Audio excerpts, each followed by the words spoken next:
inside. And beyond, chill with the ducks by the pond, no stress allowed. It's all gone. Touch the grass, smell the air. We're okay right here. Oh yeah. Look at the clouds rolling on. We belong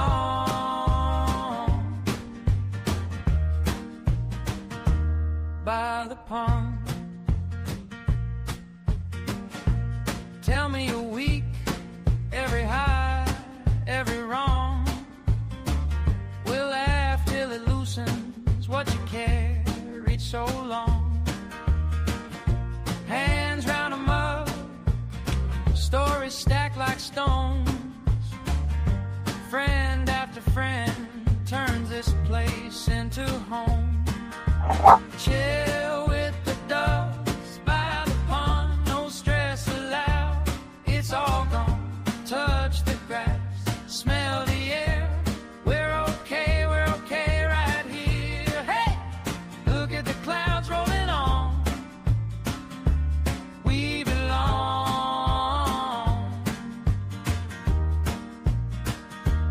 by the pond. If your heart feels heavy, bring it here, lay it down.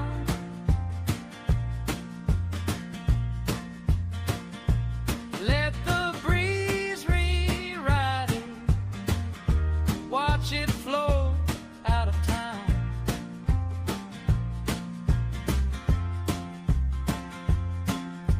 Chill with the ducks by the pond, no stress allowed. It's all gone. Touch the grass, smell the air. We're okay right here. Ah!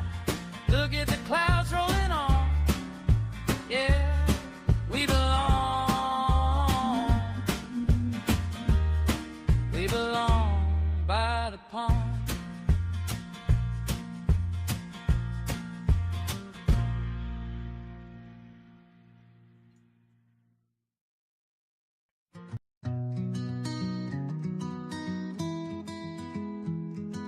You're always online, chasing the thrill. In the dark corners where nightmares are real. Whispers and shadows, stories unfold. Innocence lost and the secrets they hold. Reach out and touch grass, leave the screen, step outside. Reach out and touch grass, feel the earth, feel alive.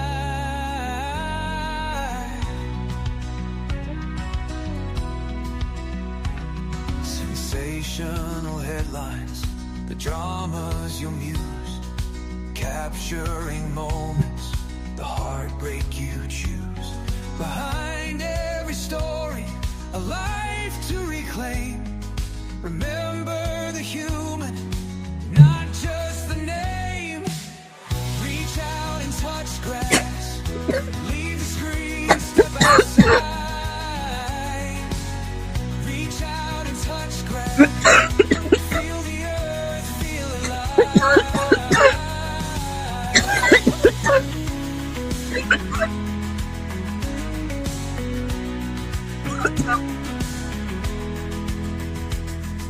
Spotlights glow, don't forget to breathe. Disconnect to reconnect, it's okay to leave. Step away, take a break, find some peace of mind. True crime and drama, but balance you'll find. Reach out and touch grass, leave the screen, step outside. Reach out and touch grass, feel the earth, feel alive.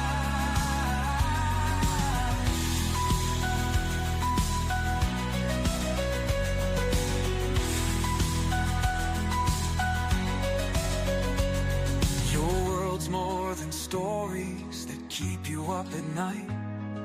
Ground yourself, find the light, everything's alright. Reach out and touch grass, you'll be just fine.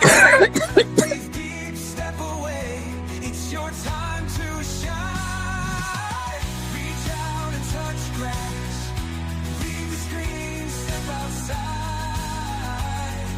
Reach out and touch the ground. Feel the earth raise up.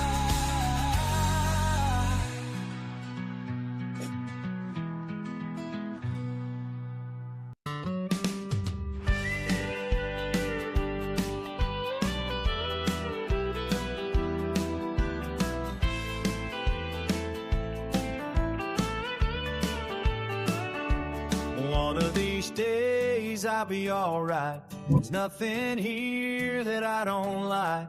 Just being me, living through my scars as I watch the clouds near and far. Hard to live within the truth. The memories of You can hear me coughing. I'm doing my best to get. I didn't realize you could hear me. I'm so stupid over here. I was trying to put makeup on. The last of my smoke. Not allowing them to light my fuse. I know I can't be the only one. A different path I never dreamed I'd find.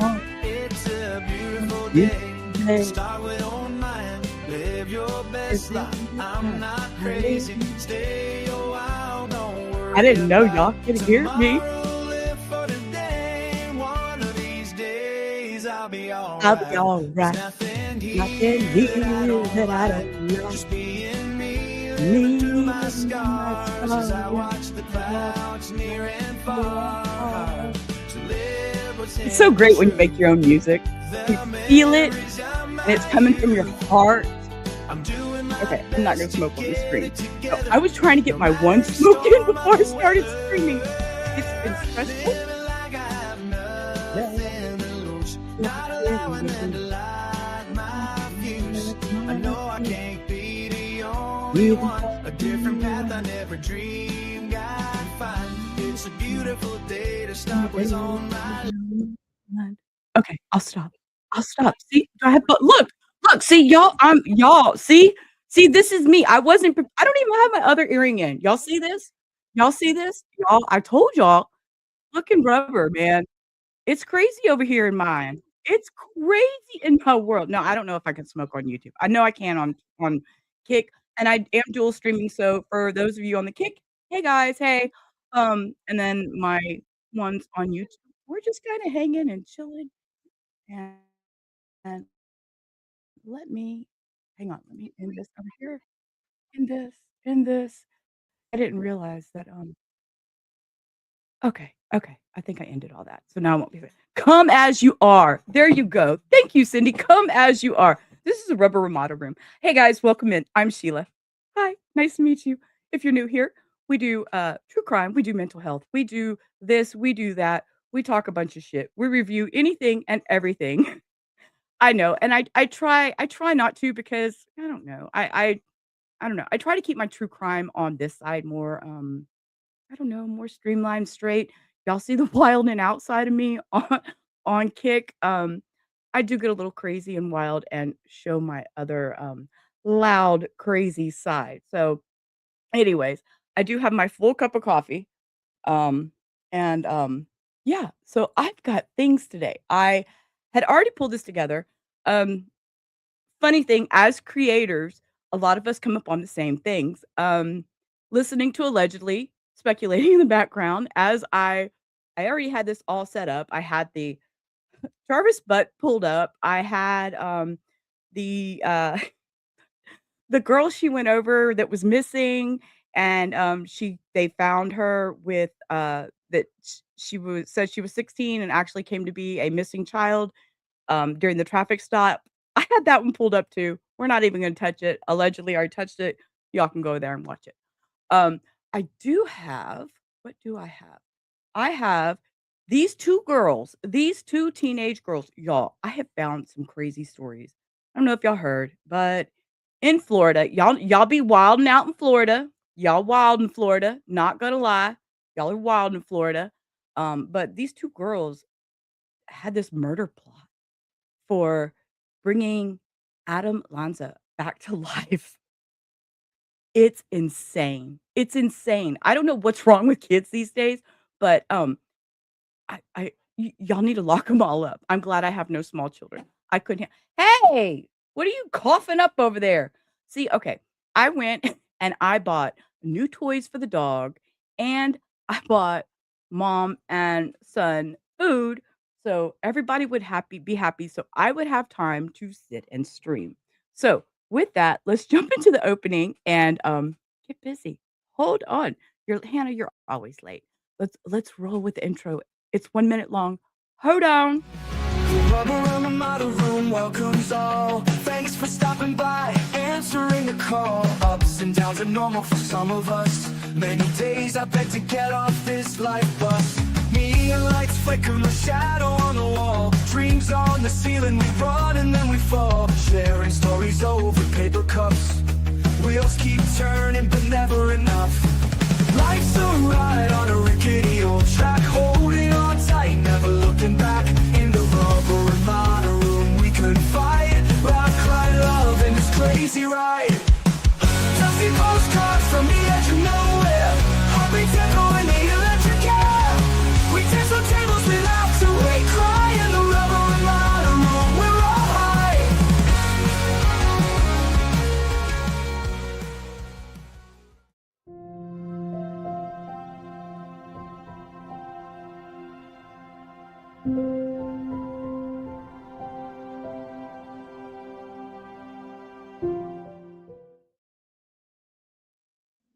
Anyway, so I hope everybody's having a great night.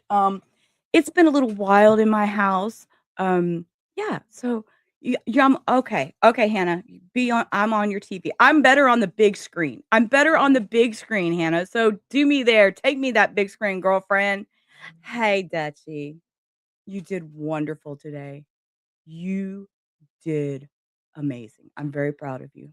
I'm very proud of you because let me tell you, I wanted to hit that link come up there, but I knew that it'd have been nothing good. Nothing good.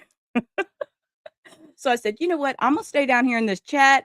I'm going to drop links that need to be out there because these people need these links or anything. See something, say something. So if you haven't and you don't know, Duchess has her own channel. She does a lot of awareness for missing people. And for anybody new here, somebody can drop Duchess's link in the chat. I've got so many things. I've got so many tabs open that I don't think I could find it if I wanted to. You did very good. You did very good, Dutch. Hey, Mustang, good to see you. I know I've been seeing Mustang all over the streets here these past couple days too. It's just been crazy. It's just been crazy. Anyway, so I did have a few things that I pulled together. The first one that I pulled up was this these crazy kids, these crazy damn kids decided they wanted to bring back Adam Lanza. We're going to watch the first part of it, and then they're going to talk about this video from the back seat of the car. Okay, these two girls that were arrested, they got in the back seat of this police car and decided they were going to have a chit chat. And let me tell you, it's an interesting chit chat. Y'all know I do reaction videos. I don't normally watch things before I actually stream them. I did preview a little bit of this because I needed to know what the fuck these girls were saying. They are crazy. So first off, we're going to start off with that one. I think, yeah, this one. Whoop, I don't like that screen. We'll go to the screen. Okay, we're going to start off with this one. So it's going to tell you a little bit about them, and they're going to talk a little bit about the back of the car video, and then we're going to actually watch the entire video of the back of the car. It's interesting. These girls, I wasn't able to pull the documents. Y'all know I'm still new at some of this stuff. I don't know exactly how to pull all these documents. I'm learning on my own. So it's crazy. Let's roll. We're seeing two teens accused of making plans to kill one of their classmates, laughing in the back of a patrol car after their arrest. Investigators say the girls brought supplies and a knife to Lake Brantley High and were caught the morning of that planned attack. Your Seminole County community correspondent, Catherine Silver, has been following this story since the very beginning. And Catherine, this video is another disturbing moment in this case. Absolutely. These girls are just 14 and 15 years old and facing capital felonies. Detectives say they plan to kill a boy who reportedly looked like the Sandy Hook school shooter. Investigators say one of them believed if she killed her classmate, she would have a blood bond that would resurrect the now deceased Sandy Hook shooter from the dead. This is the first time that we're Yes. Y'all heard that. She was going to have a blood bond. Yes. Investigators say one of them believed if she killed her classmate, she would have a blood bond that would resurrect the now deceased Sandy Hook shooter from the dead. This is the first time that we're seeing and hearing from both girls. Yes, they put him in. Yes, Cindy, that's the problem. They put him in the back of the cop car together. And we have the whole video of their conversation in the back of the cop car. They're going to highlight a few of the things, but we're going to watch the video. This is right. What the fuck? Why? They've already killed their toy. I bought an indestructible elephant and they've already killed the elephant and they're stuffing all over my living room. So I'm sorry. This is your bark warning. I didn't put it up. So yeah. Cameras captured the moment right after Isabel Valdez and Lois Lippert's arrest in January. This is video we're seeing publicly for the first time. Wednesday morning, it will be shown in court. Prosecutors plan on arguing it's one of the reasons why both girls should stay behind bars. And we will get to the court. The court was yesterday, so I do have the court hearing also. Motion filed ahead of the pretrial detention hearing that says that patrol car recorded everything, how the 14 and 15-year-old were discussing how much prison time they might receive, how they plan to sharpen the knife they were going to use in the attack, and what their parents might think. My mom's gonna be yelling at me to the phone. What are you doing? Why are you trying to kill a kid? Detectives say that Valdez planned to wait for a... It says right here, it says, Isabella Valdez was going to, move your mouse off there, Sheila, was going to murder fellow classmate in the coming days as blank law enforcement responded to the, I don't know why they redacted the law enforcement, but okay. Enforcement responded to an interview, the defendant and additional witnesses, wherein it was learned that the victim reminded her of Adam Lanza, the Sandy Hook school shooter, and she believed if she killed the victim, she would have a blood bond with Adam Lanza, which would resurrect him from the dead. The defendant further informed law enforcement that she planned to wait for the named victim in the restroom, stab him in the stomach or cut his throat, leave flowers at the scene, and smoke cigarettes after the homicide was completed. These are teenage girls. These are teenage girls. What is wrong with you girls? Am I missing something? Am I missing something? I don't have teens anymore. My child is 30. Oh God, she's fixing to be 35. 34 years old. Is it the parenting? Is it, I don't understand. And maybe that's why I wanted to bring it, because I'm like, I don't understand what causes this. Why? I need help understanding. Classmate in the bathroom, stab him or cut his throat, and then leave flowers and smoke a cigarette after the killing was complete.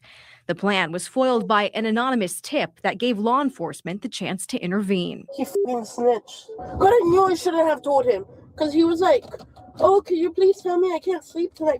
You! The video shows the pair joking during their car ride together, talking about how they would look for their mugshots and how they were supposed to spread their story around the true crime community. Wait, what?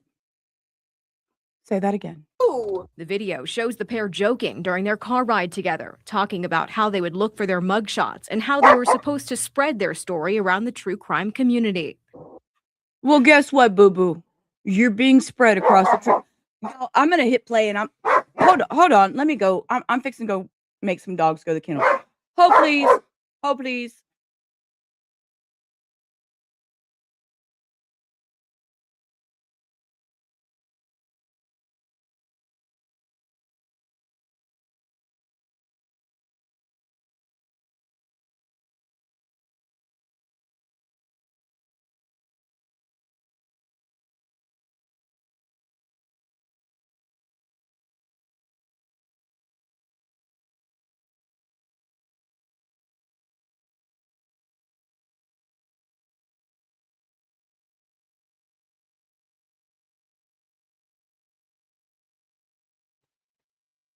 Okay.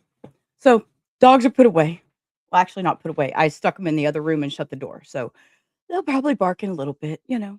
Yeah, so they wanted their information to be circulated in the true crime community. Hi girls. Hi, you're teenagers. I'm ashamed of you. So you've made it to a true crime community podcast. I'm Rubber Ramada. You should be ashamed of yourselves. Were you trying to look good for your mugshot? Am I gonna get a mugshot? Well, we're going to jail. What do you think? Yeah, that's crazy. Dude, I was gonna do my makeup this morning for the mugshot, but I couldn't find anything. I'm glad I don't actually look too bad today. I look horrible. It's over. Later, Valdez can be heard saying she thought she would be going to a psych ward. Dude, I thought I was gonna get sent to the psych ward. That's why I was so excited about everything. I think I would be so jolly if I was going to jail. Another piece of evidence we're learning about tonight is a conversation between the two girls on Discord. Prosecutors say they shared messages. They're playing in Discord too. They're teenagers. These dogs are not going to work with me tonight. See, y'all see what my problem's been? So I'm sorry. I have barks in the background. We're going to have to just deal with that tonight. I can't do anything about it. So when we start playing the other thing, I'm going to actually go make them go in the other room. Sorry. This reminds you of two girls who were arrested for shoplifting in Orange County after new rules made shoplifting. They were giggling and then they were crying. Right? They don't bother you. Okay. Yeah, they're fighting. Now they're fighting over the toy. I bought one toy instead of two. I should have bought two toys. That's on me. This is my fault. So yeah, they're in Discord typing. It's going to be over by tomorrow. I hugged my parents extra tight today. I kind of feel bad for what's coming. They're saying things like, quote, it's going to be over by tomorrow. And I hugged my parents extra tight today. I kind of feel bad for what's coming. Prosecutors also plan on bringing that up tomorrow at tomorrow morning's hearing. Lawyers representing the teens have also filed motions arguing that their clients are entitled to a bond. We'll let you know what a judge decides. After we watch the video. I have the judge thing. I think it's called a hearing. A bond hearing. I'm over here just using all my good true crime words tonight. I told y'all, it's been a week. Okay. So this is the video of him getting him in the car. I'm going to hit play and let it start playing, and I'm going to go make these be quiet because they're going to bother me. So. Something that's hidden that we don't find, we will get an extra packet to go. So this is your time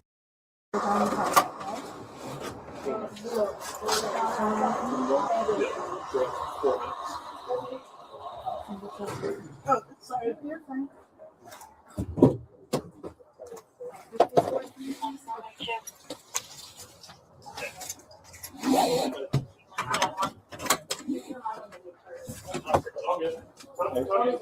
Hey, once we at least get them in the car, we'll go back and get their bags. That's fine. I mean, I can stay with that one here. We'll do it. Oh, they're taking the bags as evidence? Yeah, so yeah, bags are evidence. Oh, okay. The one girl thought she was going to get a psychic evaluation, but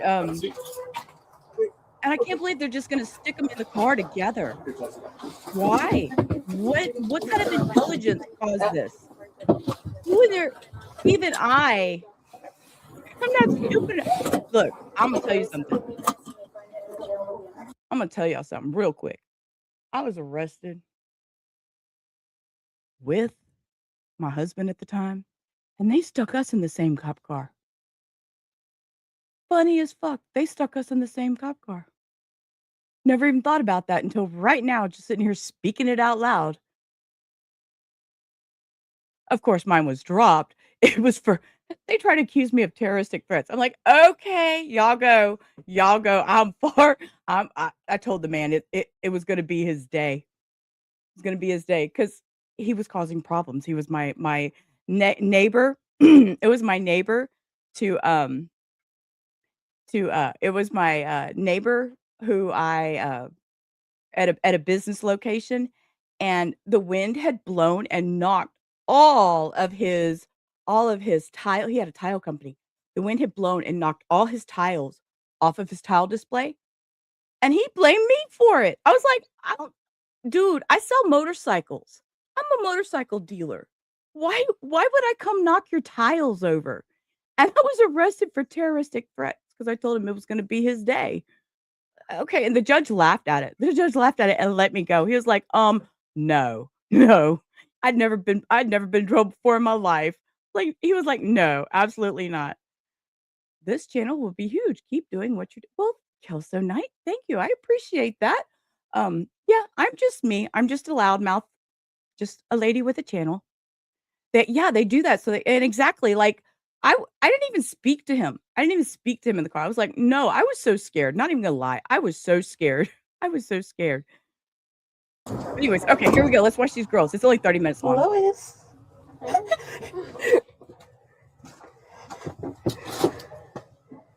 We'll do sound. Okay, perfect. Report wise, it just says it's trained student transport. Okay. I'm 99% sure of this. Let me talk to church. There's a narrative that's in it right now, but it's just the first contact. So I'll just tell them it's just Excuse me? Okay. You got the Excuse me? report info? Can you put my shirt Website? down? Yeah, It's you not. start Yeah, working on it's a that. comfortable. Is that better? Yeah. When they're we're both in the report already. Good? Yeah. All right. And have a seat, please. Are we gonna be in the same one? What do you mean, same one? Same jail? Yeah. Go ahead. The excitement over, are we going to be in the same jail? And they get excited. Wait, they went through his phone? I'm trying to think of nice things to say, but these are teenagers. They're teenagers. What is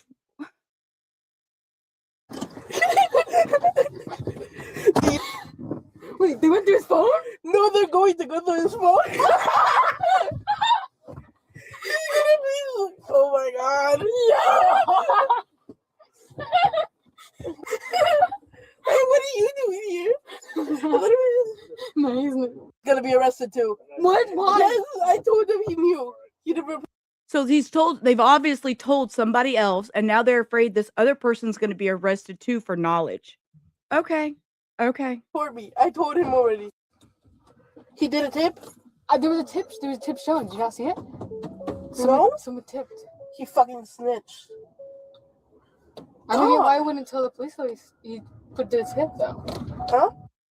Police, he did a tip though.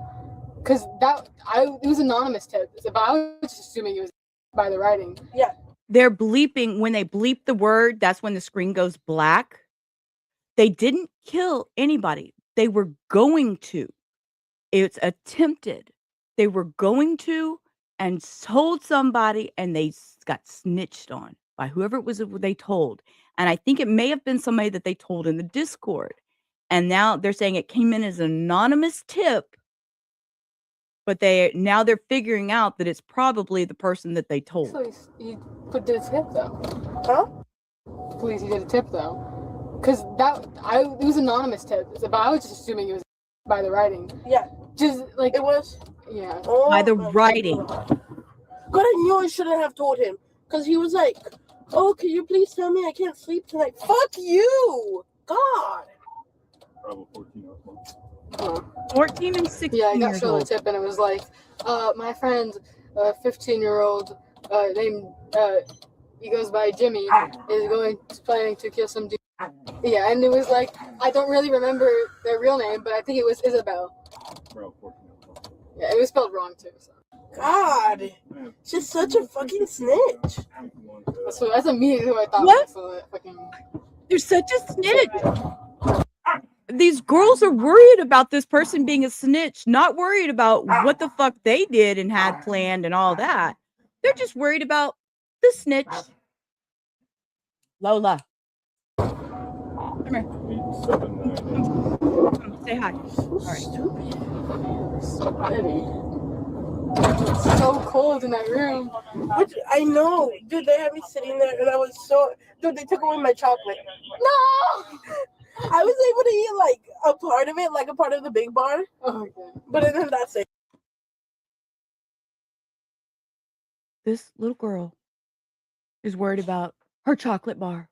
She doesn't realize she's going to jail. She doesn't realize what her bond's going to be, what kind of trouble she's in for attempted murder. Go ahead. Damn it. Bro, I wanted to come back to second period so I could have, like, nibbled on some with you. I was like, that was my main goal. Because, like, they spent, like, an hour at the beginning just, like, trying to... And I only realized that, like, then, like, I was like, yeah, Ash is their preferred name. I don't know their real name, like, at all. Dude, they put up the security cameras and stuff, and I got to see us walking out. Saw. Yeah. That was the first time I've ever seen this. I wanted to see so much more. I was like, whoa, look, I'm on the cameras there. I wanted to see so much more. Oh, look, I'm on camera. And keep in mind, 5 minutes ago, they wanted to be talked about in the true crime community. They wanted to see their mugshots. They're talking about, oh, we're going to get... no, it wasn't a snitch. Right. Snitches tell to cover their own ass. The kid straight up told on y'all, good on him. I'm with Cindy on that one. Y'all deserve whatever y'all get. Lola's a mess tonight. Meat went to his kennel. He was mad because she had a toy and he didn't. So I put him in there, shut him, he's fine. And now she's all over. But yeah, so these two girls, they want to be popular.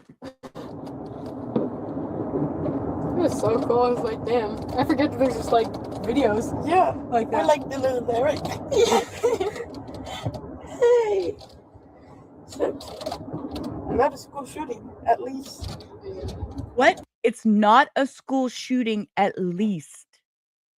It's not a school shooting, at least.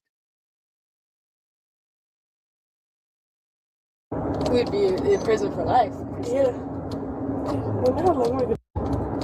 We'd be in prison for life. Yeah. If it had been, we'd be in prison for life. Let me see if I can turn the captions on. Here we go. Here we go. I got captions. Here we go. Captions. We'd be in prison for life. Okay.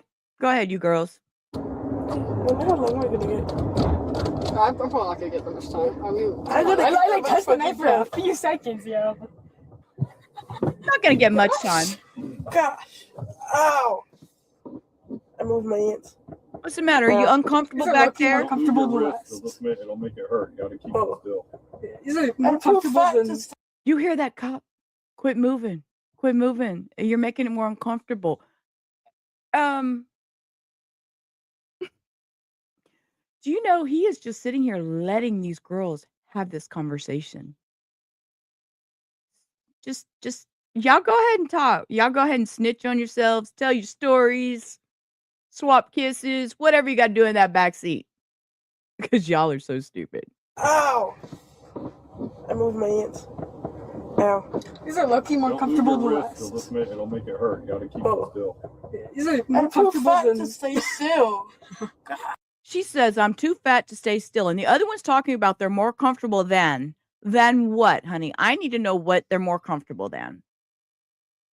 These are more comfortable than the last car I was in. Police car.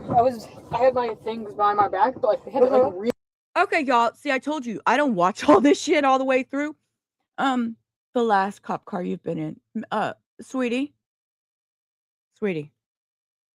I'm old enough to be your grandma. Well, you shouldn't be in the back of a damn cop car anyways. You shouldn't have any knowledge of being in the back of a cop car. Cindy, they are so desensitized. They have no idea. They don't know what it's like. Go play outside, touch grass, smoke some as an adult. Be creative. We don't go around making plots and plans to bring back Adam Lanza from the dead by really bad and shit. I had to like go into like crazy positions to feel comfortable, and it was an hour-long car ride. Dude, last time they didn't even put me in handcuffs. They just stuck me. And they let me take my stuff. Okay, and her. What is she talking about last time? Why has she been in jail before? Why do these Why?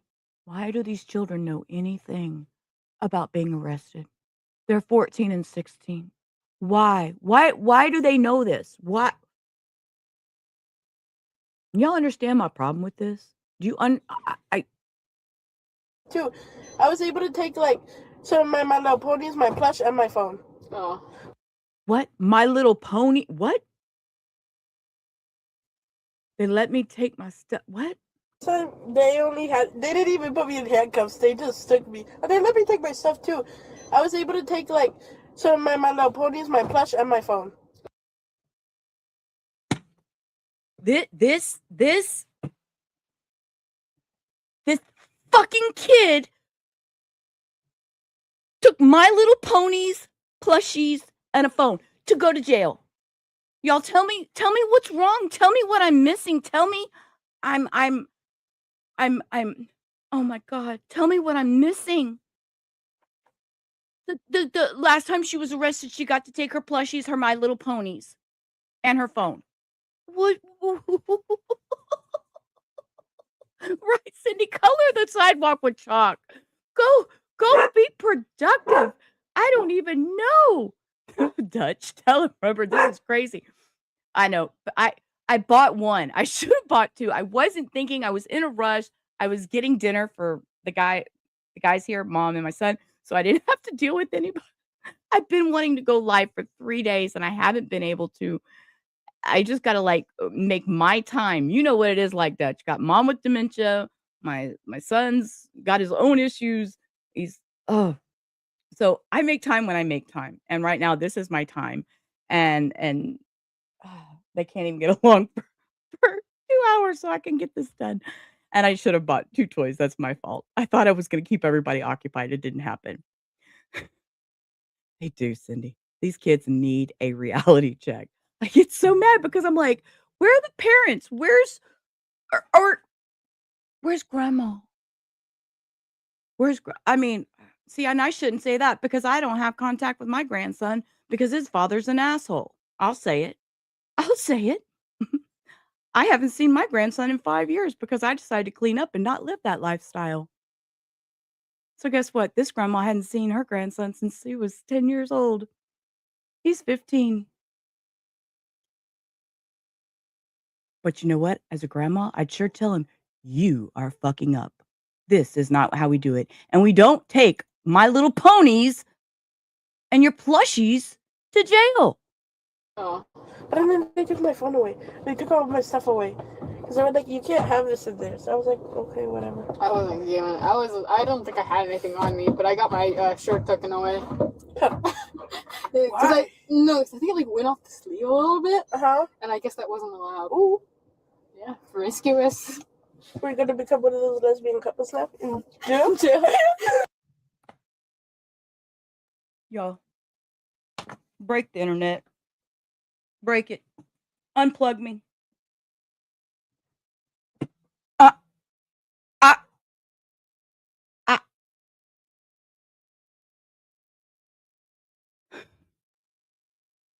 This is the worst part about blind reactions is when you're speechless. When you're speechless. We're going to become one of those lesbian couples now in jail. Okay. Okay. Yeah, and you could be the butch. Yes. Hey, this is my bitch. Stay away. Yeah. Ooh, you trying to look good for your mugshot? Oh shit, am I gonna get a mugshot? What, we're going to jail? What do you think? Yeah, that's crazy. Dude, I was going to do my makeup this morning for the mugshot, but I couldn't find anything. I'm glad I don't actually look too bad today. I look horrible. It's over. And don't worry, you don't need to, don't worry, you're the butch. It doesn't matter if you look bad. Hey, at least they were gonna see me some way or another in the mugshot. Dude, we're supposed to spread our story around the TCC though. Hey, these are two stupid retards. You know, now that I'm sitting here listening to this, I'm kind of mad that I'm even showing it. I'm kind of angry at myself. Now that they want this spread around the true crime community, I'm kind of angry at myself for showing it, but that's okay because I know the outcome. I know their bond. I know they're bond. Bitches ain't going nowhere. They done fucked up.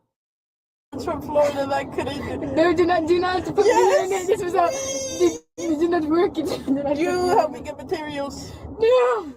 You were gonna see the photos. So over for you, little boy. Oh, dude, I was thinking like all I had time to think after just like I was like I don't know how they're gonna like imagine telling some girl is trying to kill you like he's probably gonna be like he's gotta be told like you can't they can't just. I wrote him a note and I was like, yeah, I'm not guilty for my actions, but I was like, I don't feel guilty for my actions, but I feel guilty on how you were gonna feel. Because honestly, I don't fucking care.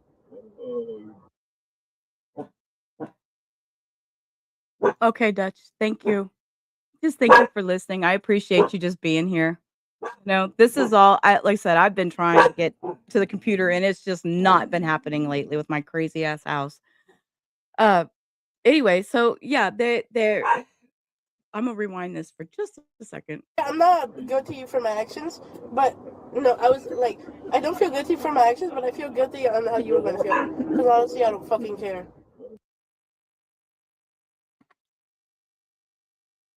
Don't feel guilty about my actions.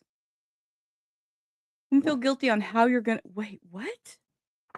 Because you don't care. I was gonna be like, yeah, I'm not guilty for my actions, but no. I don't feel guilty for my actions, but I feel guilty on how you were gonna feel. Because honestly, I don't fucking care. You don't fucking care. Okay. But like, I should at least try. Yeah, and you're gonna transport. But I did write a note to my parents. Did they like you write one? Oh. You should have asked. Wrote it. Okay. I didn't know about a note to the parents. Ooh, now I need to know. You've reached out and touched the grass, stuck it in your head, girl. I have my portable. Since we're streaming, so. Okay, quietly. They said I'm gonna be able to contact my parents when we get there. Me too. I haven't talked to my parents yet. I don't even know if my parents know what's going on. They don't. They haven't called mine either.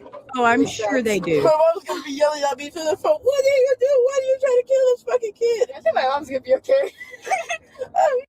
I think my mom's going to be okay. I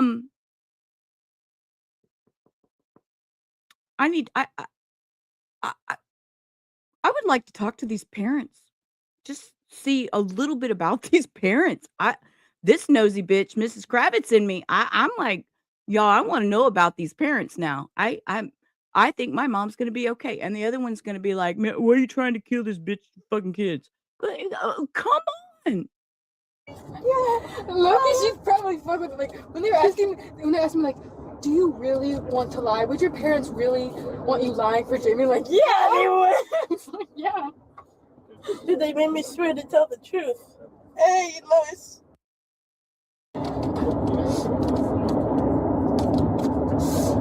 At least we're here together now, because I should have fucking.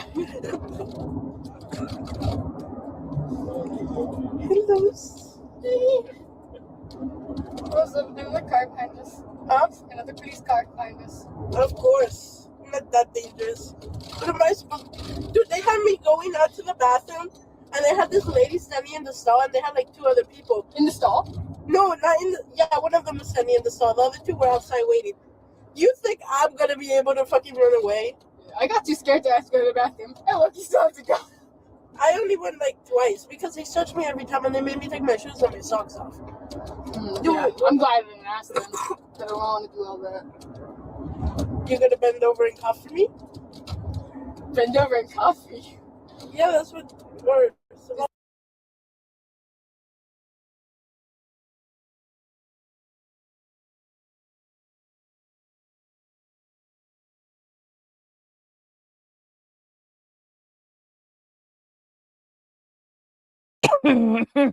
I'm muted. I'm over here ranting. Okay. I'll be quiet. Is that what they do at a... Yeah, and they look at your asshole and see if anything comes out. Wait, did they do that to you? I don't know. I haven't gone to jail. Oh, jail, dude. I thought you meant at the stalls or something. Do you think I'll be able to fix my hair? Or do you think I'll be in prison handcuffs? For this? Yeah, still handcuffs. Really? But don't you gotta put up like that number thing? I think that's only in shows. So stupid. And hair's not too bad. Finally, so. Then I asked my mom to do it last night, and she was like, "No, Mom, if you knew what I was doing, you would have done it for me to make me look all pretty for my mugshot." Yeah. God. We're only 10 minutes into this 30-minute video, y'all. We've been here for 40 minutes. I'm telling y'all, this is why I can never get through anything.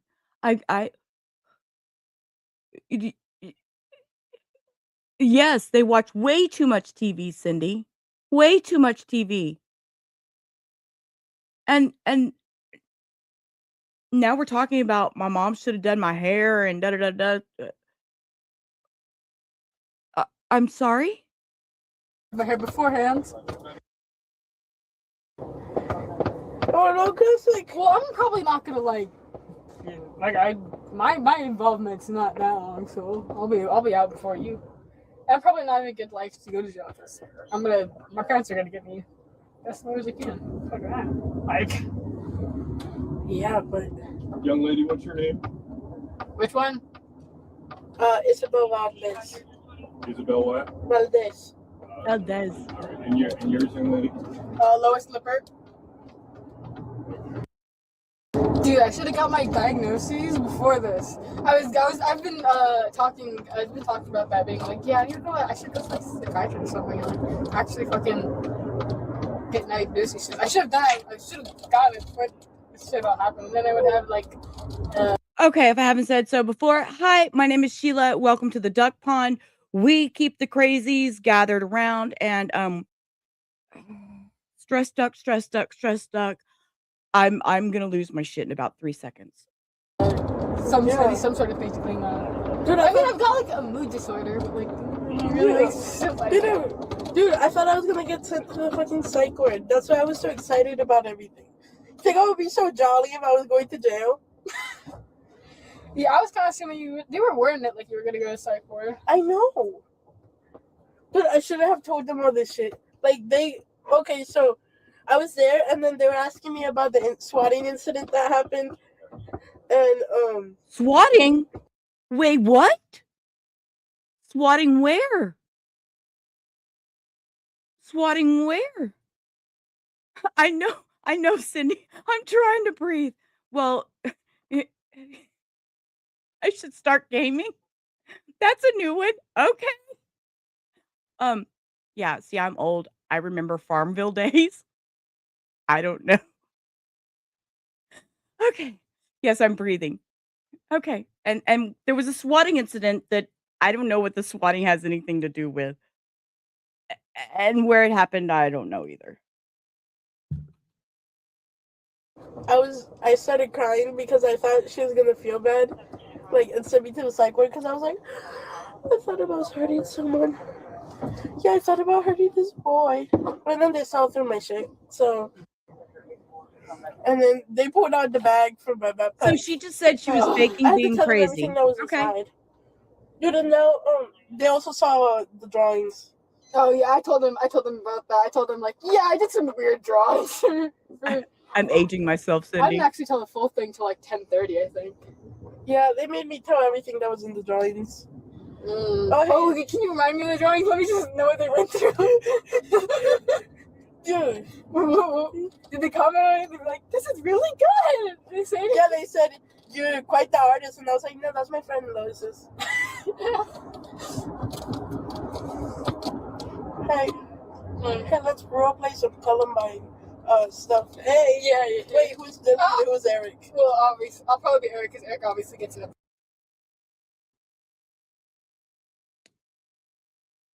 Yes. She said, let's role play some Columbine stuff. That's what she said.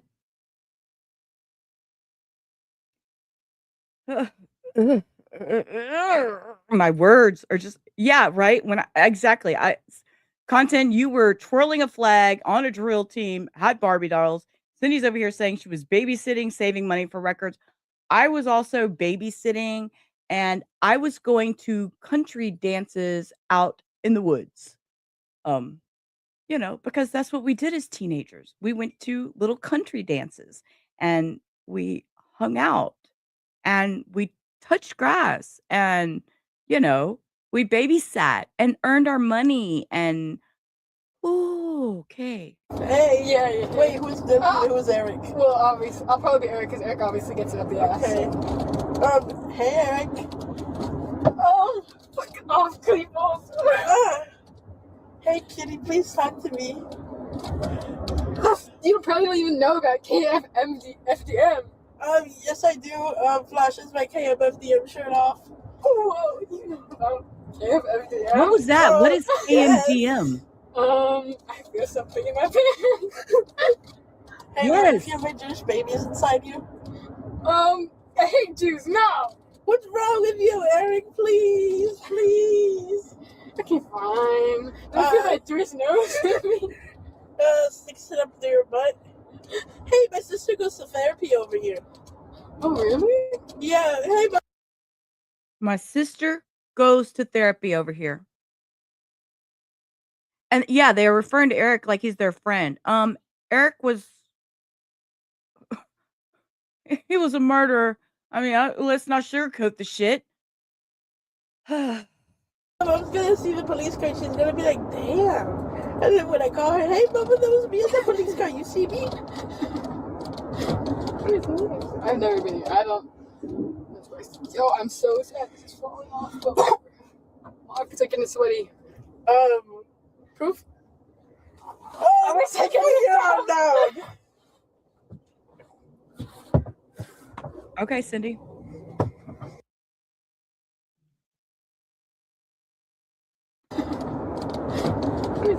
I've never been here. I don't. Yo, I'm so sad. Is that far enough? Go back a little bit further. She was talking about the psych center. Hey, my sister goes to therapy over here. Oh, really? Yeah, hey, Mom's gonna see the police car. She's gonna be like, damn. And then when I call her, hey, Mama, that was me in the police car. You see me? I've never been here. I don't. Yo, I'm so sad. This is falling off. It's like getting sweaty. Proof? I wish I could down.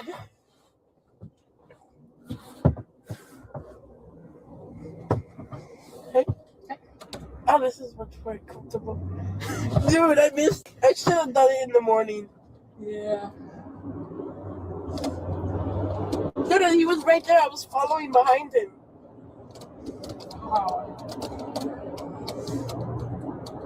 Because no, they came back. I told them like, the important stuff, and then they came back. They were like, "I'm getting really pissed off. You're not telling me everything." I was like, "I swear, that's all I remember." So I had to like sit there for like a few minutes, like just trying to remember every fucking thing and every fucking little detail. And I was like, "Oh, there are these images of Lanza." And I should have, dude. I forgot what to say halfway through my interview. That was me for most of the interview. Yeah. Well, actually, like half the interview was me being just like silent and not doing anything. I was hoping like I can just cling on to you have the right to remain silent. But lucky that didn't really work. I know, because like they're gonna use it against me in court. Hey, why you have these drives with this little boy? Sorry. You're not a little boy. He's I'm sorry. I get at a loss for words. I'm sitting here listening, thinking I'm supposed to react, and my reactions are, I don't even know how to make these kids right, help them, fix them. Right. Imagine doing right by your kids, only to have them exposed to kids like this, taking your good kids down. These two girls that obviously have already been in handcuffs before, they've just told us that. They've had trouble before, so they're not new to it. So obviously, where are the parents? I have questions. If the parents aren't taking care of them, where are the grandparents? Who's responsible for this? And why is potentially my grandson exposed to this and have to be in fear when he's in high school? Older than you. No, he's not. Well, oh, hey, why you have these drives with this little boy?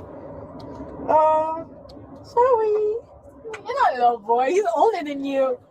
No, he's not. Well, oh, yeah. Yeah, he's older than you. It's not some little boy. They can't say it's the little boy. This older boy who's abusing me. Yeah, I think in my dreams he told me that he wanted me to kill him. So I think it's only fair, you know? Yeah. Oh my god. I almost laughed and I almost peed myself. Dude, when they were interviewing me for the swatting, they kept on saying this dude's user, and it was 10th Love Diddy, and every time they would say Diddy, I laughed. And I felt so bad because I was like, this isn't nothing to laugh. I'm sorry. I was reading comments and then I heard her say Diddy what? Diddy what? Dude, when they were interviewing me for the swatting, they kept on saying this dude's user, and it was 10th Love Diddy, and every time they would say Diddy, I laughed. Oh. So wherever it got reported, the person's name was 10th Love Diddy. Okay. And every time they said Diddy, she laughed. Okay. Yeah, because you are immature. Okay. Right, Cindy, you're waiting for a commercial or something that cuts in and says, this isn't real, because this is insanity. This is insanity. I don't even understand who, where are these kids? I don't want.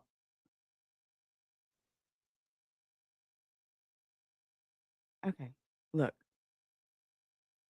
PSA. Can we go back to the 80s? It's 10 p.m. Do you know where your children are? I mean, seriously. It's 11:11 my time, or actually it's later than that because, as we all know in my channel, my clock is wrong on my computer. But Cindy. Yes, Dr. Phil show way years ago, the Catch Me Outside girl. And there's still some Catch Me Outside girls. But I mean, come on. Who's taking care of these kids? Who? And I felt so bad because I was like, this isn't nothing to laugh about, but I kept on fucking laughing, and they kept on saying 6'7". Oh, here we go with the like 6'7". 6'7". Dude, because they were talking about like my grades and stuff, like when it first started. They were like, yeah, was this in 6th or 7th grade? Wait, I did a 6'7" behind my back. 6'7"? Yo, stop making me laugh. I need to cough. Hi, Sandra. Have a good day. Cough on me. You weirdo. Oh. I kind of need to fart. Please don't. Dude, I needed to take a shit over there, and like I was so embarrassed because they kept on coming into the stall with me. And when I sat down, I felt like I had the shit, and I felt like it was gonna come out because I had diarrhea. I still have it. Don't mess up my seat, please. Okay, take me out. Take me out. Take me out. Take me out. Right, 6'7" is over. 6'7" is over. It's gone. We don't do 6'7". And I'm sorry. The man said, "Don't mess up my seat, please." Okay, so, see, girls, y'all were being listened to. Do they? They're so. Did they? Hello. There's a camera facing you, but they wanted to be part of the true crime community. Remember, they said they wanted to be TCC. They wanted to be well known. Unfortunately, I put them on. I still have it. Don't mess up my seat, please. Shit, we get there. You out here cleaning it up. Oh, no, thank you. We gotta go to the bathroom when we get there. Cop said we'll be out there to clean it up. Shit because my mom would be sleeping, and my sister, she would literally take her diaper off, and she would put it all over her bed. Oh, Dude, and before, I think that was like a year ago or two, that she would go, while my mom was cooking or while she was doing something, she would take her diaper off and she would pee on her bed. Like, she would literally spread her legs open on her bed and pee. Okay, y'all. We need a break. Comedy break. Comedy break. That's what I always do, and they never catch me. Ain't nobody gonna catch me. Because you're too streetwise? Yup. And all these hoes laughing like something funny. She's talking about the audience, that they're laughing at her. Did you say the hoes are laughing? Yep. So I remember this episode, okay? I'm not aging myself, but I remember this episode. Go ahead. And thank you, Cindy. the audience are a bunch of hoes. Yeah.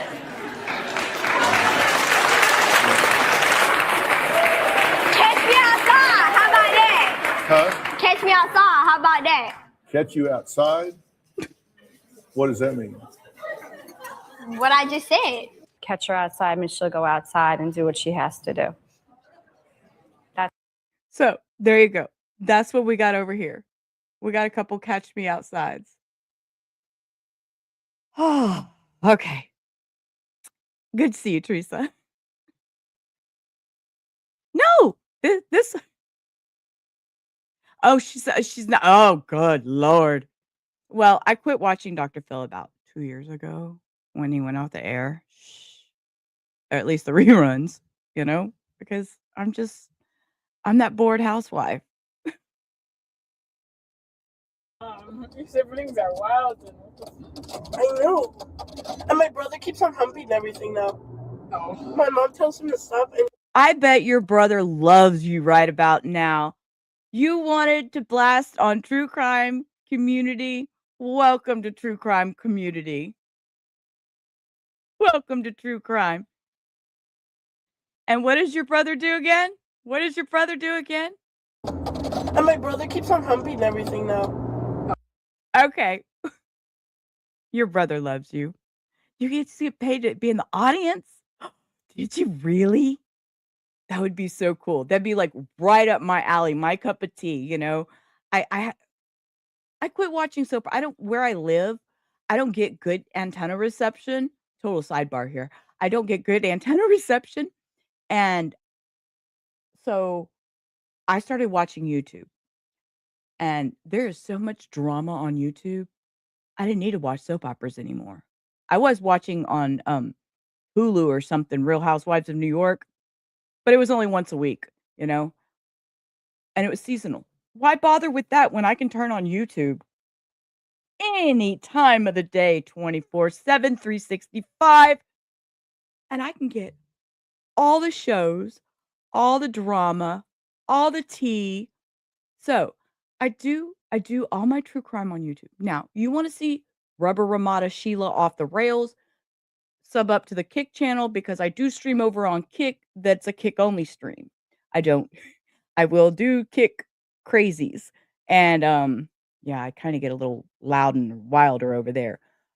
But anyways, same name, Rubber Ramada everywhere. TikTok, Instagram, YouTube, Facebook, all of it. It's Rubber Ramada. That's me. But anyways, I love YouTube. I love YouTube. No, Kick is KICK, not Kick the Chat app.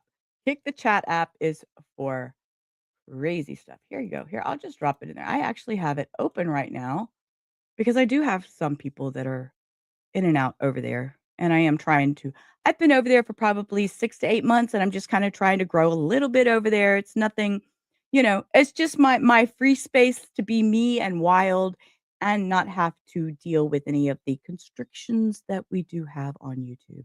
Like I said, I've been over there for about 6 months and I enjoy it. I don't have a lot of subs. It's just, like I said, it's just kind of a hangout and I let loose. Nothing wild, but loose. Looser than here. I'm pretty mouthy and loud here, but Kick, I say some.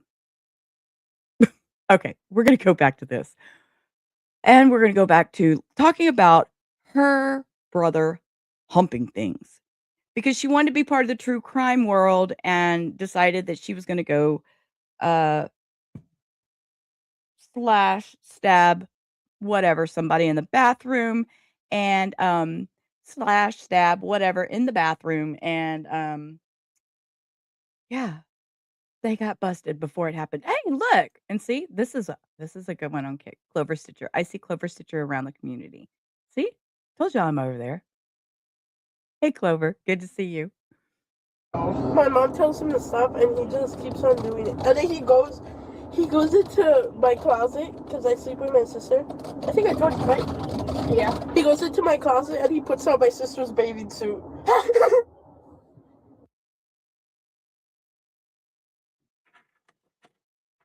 I need something. I need something decorative. I don't fucking know. Your brother's gonna hate you, girl.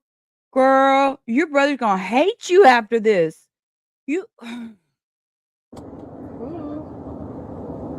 Oh, you're so older brother core. Look at them over there. So older brother core. So older brother core. Oh, look at us. What is this place?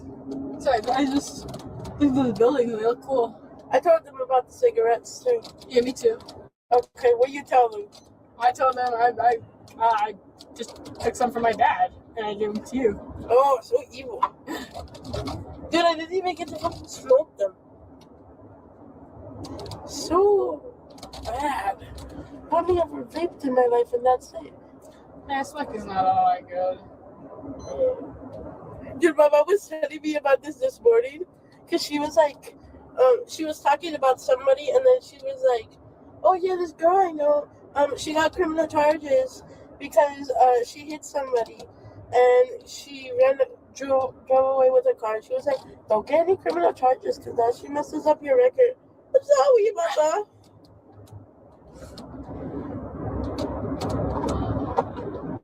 My hands are falling. I might get criminal charges, I guess. They're gonna make her take. Oh, girl, you know it, and she probably has none because she probably picked them all out and everything else. You know what I'm saying? Hey, Orange Rose, good to see you and your beautiful orange rose. I love that picture. Hey, peeps, welcome to the duck pond. Good to see you, girl. Good to see you. Okay. We're reviewing these lovely teenagers that are 14 and 16 years old, and they decided that they were going to resurrect Adam Lanza and yeah, it's a whole shit show. And it didn't happen. They were thwarted before the incident occurred, and now they're both in the back of the same cop car. They're having discussions and they're trying to, I don't know, say how much they love her brother because he humps things and puts her sister's swimsuit on in the closet. And they've both been in handcuffs before. We do know that for a fact. They've told us about how uncomfortable one was. And one of them said that these feel better than the previous handcuffs she's been in. And oh wait, and the one over here on the left, she got to take her plushies and her My Little Ponies and her cell phone with her the first time she went to jail. And the parents are gonna be like, why didn't you do it? And why didn't you whip their ass? Or I don't know. Just they need new parents or something or I'm just gonna I'm pushing wrong buttons now. Y'all see that? But okay, we get them together. Okay, yeah. Maybe that's what it is. I got suspension on my list of criminal charges. I already got a suspension on my list of criminal charges. I already got suspension on my list of criminal charges. Dude, we're probably gonna be. Well, no, but honestly, we're probably gonna get like a minimum of 4 years or so. I'm not getting 4 years. Yes, you are. You helped, dude. That was like. I'm not doing that. Hey, by the time we're gonna be out, we could go to community college together. Yeah. I'm not gonna be away for that long. Low-key, probably a good thing you didn't actually end up doing anything, because imagine if I actually did like I would have gotten. I would actually probably. The other thing, I was helping you because I'm a cutting pro. Can't they fucking tell? Isn't that why they use the pictures for? Pictures of my scars. To tell I'm a cutting pro. That's why. Did they ask me like every single person? They were like, "Does this person cut? Are they a cutter?" Okay. All right. We're switching to a mental health situation here. I'm sorry.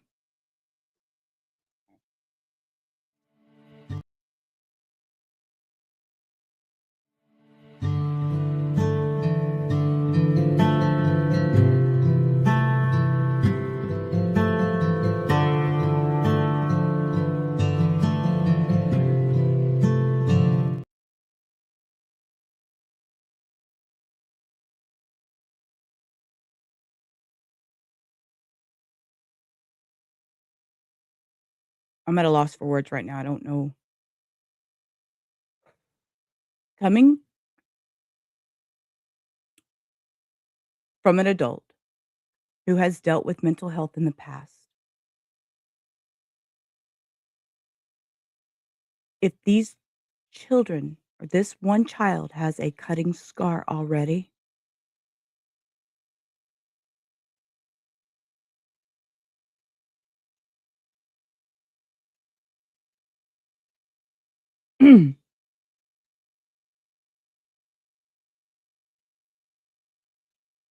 she should already be getting help. She should already be getting some kind of help. Thank you, Cindy. I know you can hear it in my voice. I know my voice does that when I get that thing, I know my voice does it. Thank you, Cindy. Um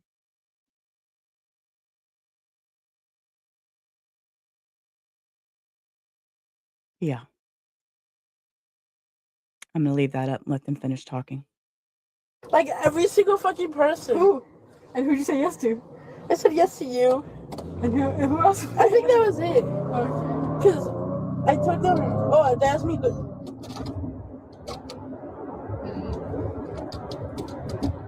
You know they brought in Lucy? They probably did. Because they kept Yeah. on asking me about her. I feel like anybody that I mentioned, like they brought in, bro, even fucking like brought in. Why?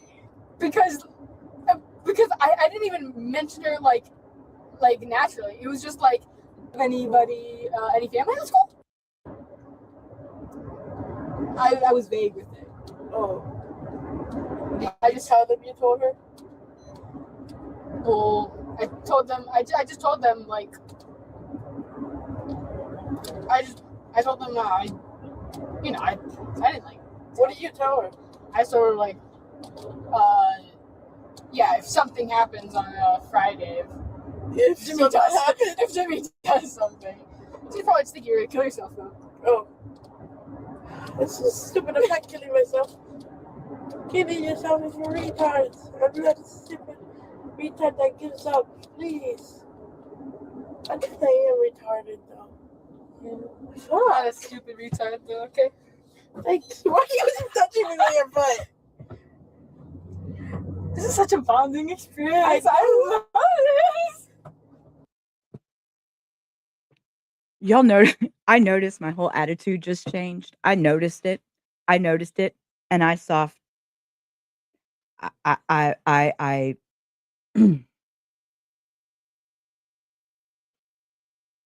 I know my whole mental health just shifted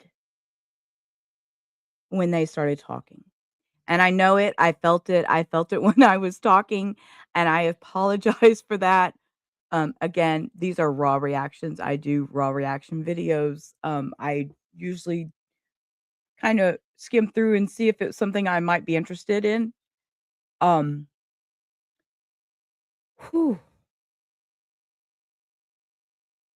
Yeah, exactly, Cindy. Shifting the gears to mental health. You said from the beginning, 5150 first psych evaluation. That should have been the first thing any of these parents should have done. Their kids after all, and they don't ask to have the parents they have. It's true content.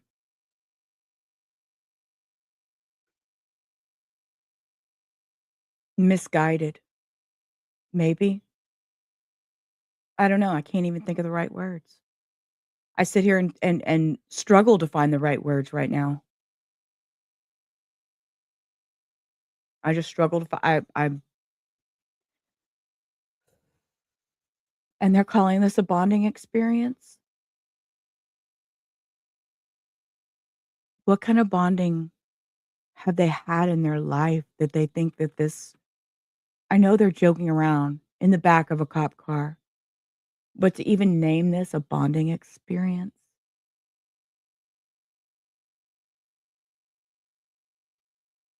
You know?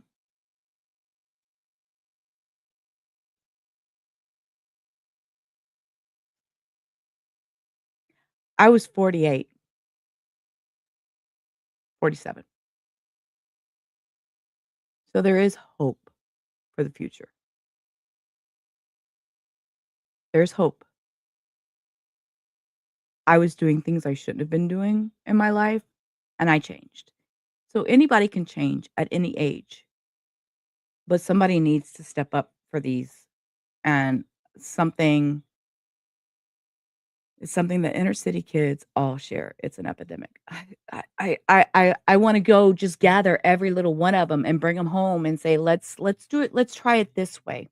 And that's the caretaker in me. That's the caretaker in me.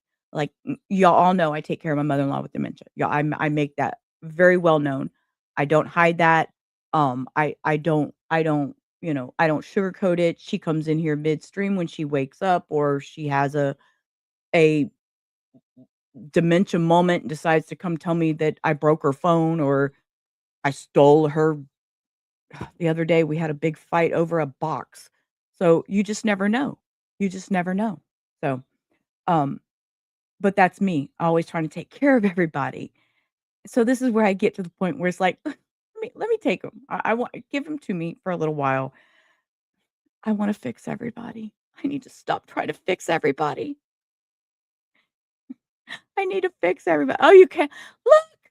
I didn't know you were on YouTube too. Look at you. Good to see you on YouTube, Clover. Yeah, I do. I try to keep most of my just the true crime, more serious on YouTube. I do get you like Clover's seen me. Clover's seen me on Kick. I do get a little wild out on Kick. So yeah, she has seen me over there. Wait for you. Nah, man, you're way behind, girl. You're way behind, Abellis. You're so behind, Abellis. We're just talking about these two crazy kids that you mean I'll give you a quick rundown of Bellis. So these two kids decided they were going to go and do crazy shit, and the cops decided it was going to be smart to put them in the back of a cop car together and let them ride to jail together. And they're telling their story, and they're telling their story as um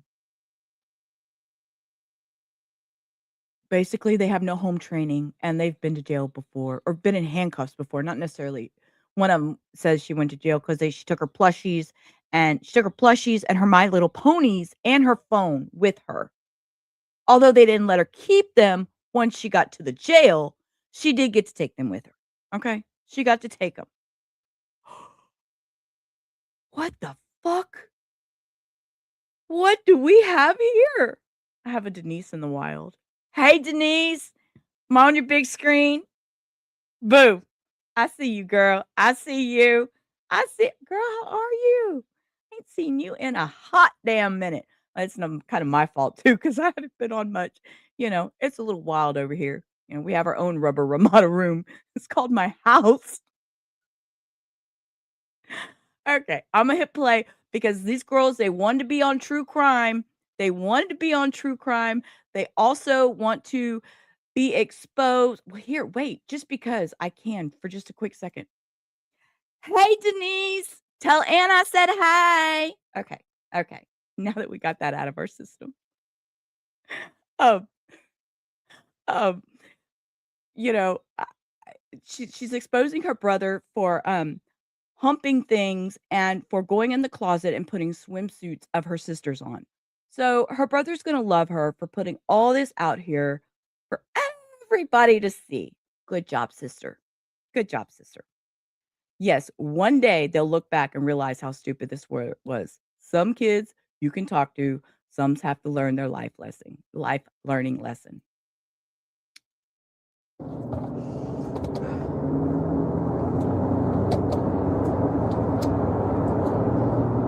Dude, if I have to be in a room where they have to like record me or some shit, I'm going to pull up my tits so that I'd CP. That's what I was thinking. Like, if they had to start doing that instead of just doing like the audio recording. I love you, I'm gonna Bellis. pull up my tits. But that is what's that thing called? Public in Bro, dude, public nudity, like come on, indecent, or what is it called? Indecency. I don't know. I was supposed to be a forensic analyst, please. Please, I wouldn't. She said what? She said what? Please. She said, So you want to tell me she had ambitions? She had ambitions. She had ambitions. She wanted to be a forensic analysis. I don't know. I was supposed to be a forensic analyst, please. Please, I wanted to be a police officer. Please. She's just talking shit. Okay. See, this is why I tell y'all raw, real reactions. Okay. Glad we let her finish talking. She was just being the smart ass she is. Okay. All right. Dude, I should have told them that. I was gonna tell them that yesterday. Like I was gonna say, oh yeah, I'm doing all this stuff because I'm gonna be a police officer. No, sorry. Okay. Kind of like Koberger, huh? Content Angel. Kind of like Brian Koberger. Had all these ambitions, right? Didn't he? He had ambitions. Going to college. Whew, don't get me started on that one. Yes, and happy belated, Abellas. We love you.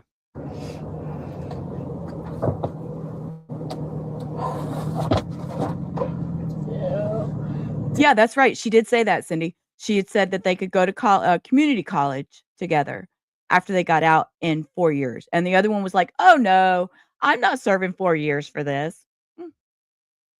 Yeah, I really thought I was going home today. Me? Well, I didn't think I was going home, but I at least thought, oh yeah, I'll go to the psych ward.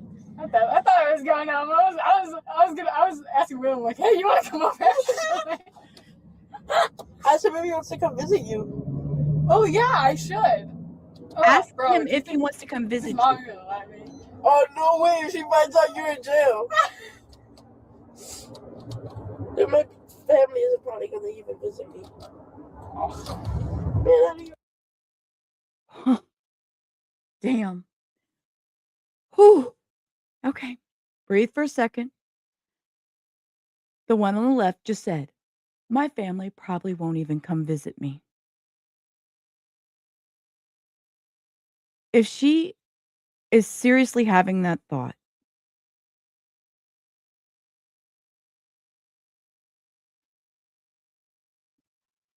oh,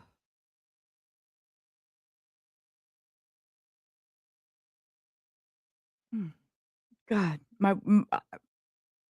raw reaction, my words. I all I can say is 5150. She needs mental health, right? I know. I keep looking at this damn seatbelt. Wait, where was it? I'm clicking on the wrong one. The seatbelt and thinking, man, that would rub my neck. I'd be complaining. I'd be, man, choking me. Ugh.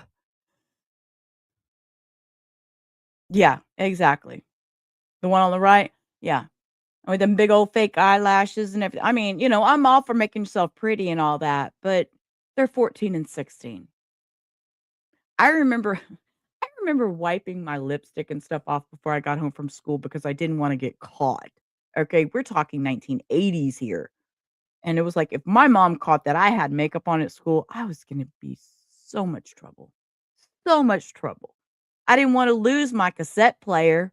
My dual cassette player where I could sit and make mixtapes all afternoon when I got home from school. So I made sure I cleaned that lipstick real good until one day it didn't happen. My mixtape player was taken away. I was upset. Okay. What happened to those days? We're in a digital age now that these people wanted to be famous. They want to be on true crime. Shut up, Abellis. I don't fucking care. I'll visit you, okay?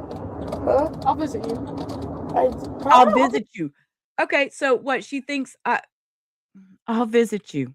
Family isn't probably gonna even visit me. Man, I don't even fucking care. I'll visit you, okay? Huh? I'll visit you. I'll visit you when I'm out before you. Shut up, you're not gonna be out before me. How would I get a longer sentence than you? No, you both. See, they should have done a little better research because you both are involved in the same crime. So you're both going to be charged for that part of it. Now, one may be charged with more than the other or less than the other because of their involvement. But the plotting of it, just wait. We have the little hearing or the little bond hearing. Oh my God. The good old days of mixtapes, Clover. Man, those were the days. And to be able to start and stop them buttons on time, you had to be slick. You had to have just man, them buttons had to. Oh no, Teresa. No, and that was only my mom. My dad didn't give a shit. He still doesn't give a shit, but that's okay. Your eldest daughter will be 46 on the 19th. She was born in 19. Oh wow. No, I'll be 54. 54? Yeah, no. 50.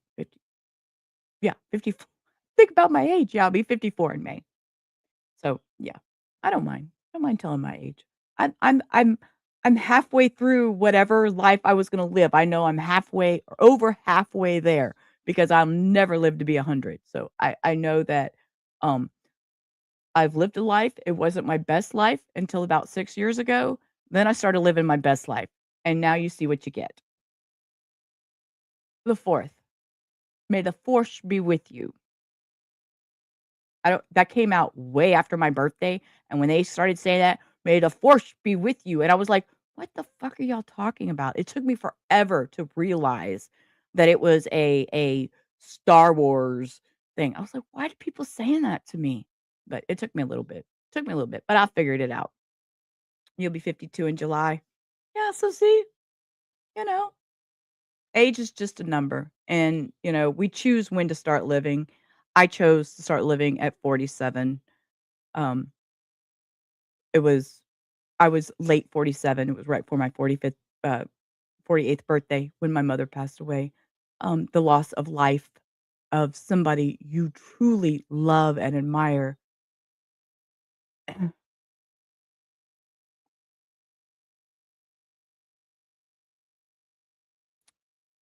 Can change your whole outlook on life. It's okay. No, I was exercising my my sharpening skills. I sharpen stuff like come on. Dude, they said they were gonna go take photos in the bathroom as evidence. Dude, I don't know what they're gonna fucking take though. It was on the metal pipe. What are you supposed to take there? Yeah. When did they call you down from the geometry? Like how long after I got called down? I said I need like 5-10 minutes. Oh, okay. Dude, when I was there, I texted Lucy because I told her I wasn't able to see what she responded because they took the phone, but I saw that what's it called? That she had responded to messages. Did you give them my phone? Yeah. They took your phone. Yeah. Not my phone, your phone. Stupid. I know, yeah. Yeah, I was wondering. I was like, damn, when they go check my backpack, I wonder if James can hold on to my phone. I had it, and at first I was gonna hide it, but then I was like, damn, they're gonna search me anyways. Yeah, they're gonna search you anyways. So I just gave it to them. I gave it to them when I was going to the bathroom because I was gonna try to hide it to go to the bathroom. But I have my butt. But they were gonna search it when I went to the bathroom. Well, search me, so I just gave it to them. Okay. Hey, look, I think we're here. Oh, good. I need to go to the bathroom. I'm not gonna let. Remember, she needs to go to the bathroom because she told the officer she was, or didn't tell the officer, but she said that she had to go to the bathroom and earlier, and they decided to go in the stall with her, and that she had a potty problem. If we were on Kick, I'd probably just say the word, but I'm trying to be a little respectful. She had a potty problem, and the officer politely turned around and asked her, "Don't do it in my car, or you'll be coming out and cleaning it up," basically. Whew. But they're at the police station, so they might get to go now. But they were gonna search it when I went to the bathroom. Well, search me, so I just. Wait, what? Something I.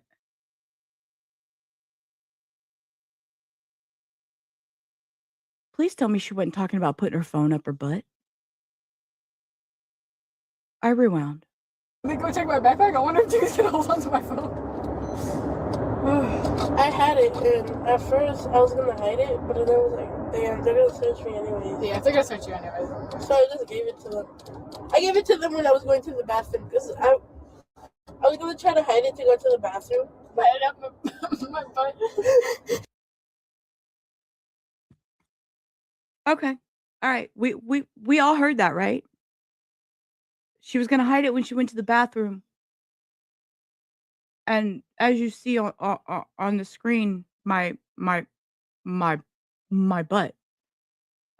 But they're going to search her anyway, so she decided I'm just making sure I'm not crazy. I've only had 1 cup of coffee and half of a smoke because it died out because I keep talking and these fucking kids are making me crazy. Okay. All right. Thank you, Abellis, to verify that I heard. Okay. But they were gonna search it when I went to the bathroom. Well, search me, so I just gave it to them. Okay. Hey, look, I think we're here. Oh, good. I need to go to the bathroom. I'm not gonna let you pee-pee. Dude, I have to go to the bathroom. I would piss myself. I think I clean that up. My mouth is right here.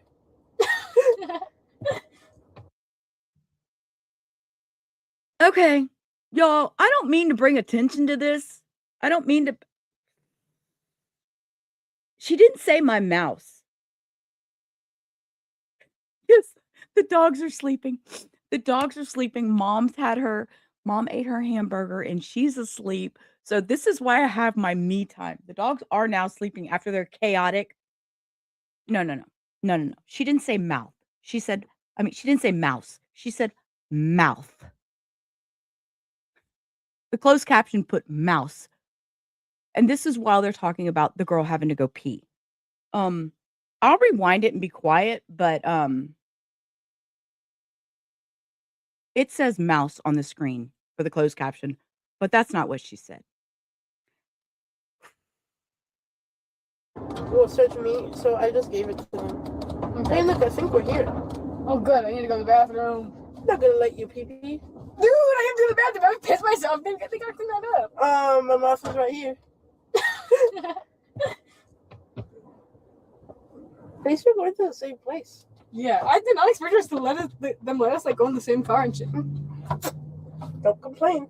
Yeah, I'm not complaining at all. So much better. Okay, I don't care what your fetishes are. I don't really care.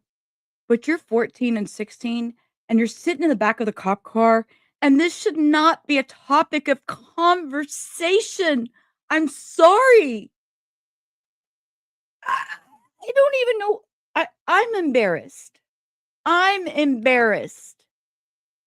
As an adult, I am embarrassed that I heard that and understood and was able to correct her English enough. Than just having to stare off in the distance and think of all your regrets. Oh, Mama, please. I do feel bad for my mama. That's the only person I feel bad for. And you. I feel bad for your mama, too. Not for what happened to him, but then I'm gonna be gone. He's probably gonna His be so content. worried. That's what I got out of it. Yeah. We're never sitting with that again. Am I I right? know. Fucking. Oh yeah. Hey, it's gonna be Yoey. I should have never worn that army shirt. I know. Oh, fuck yo.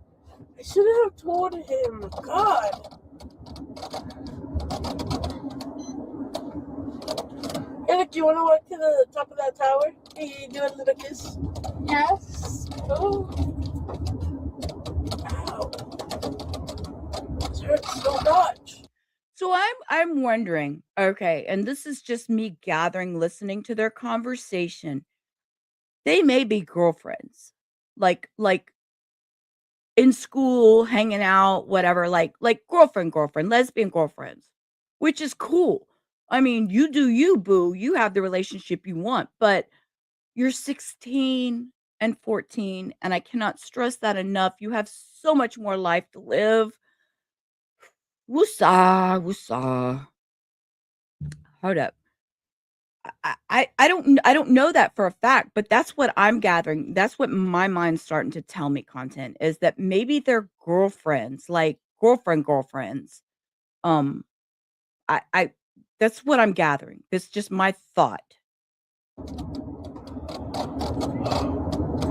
You think so too? What? I need to pee. Shut up. Shut up. Shut up.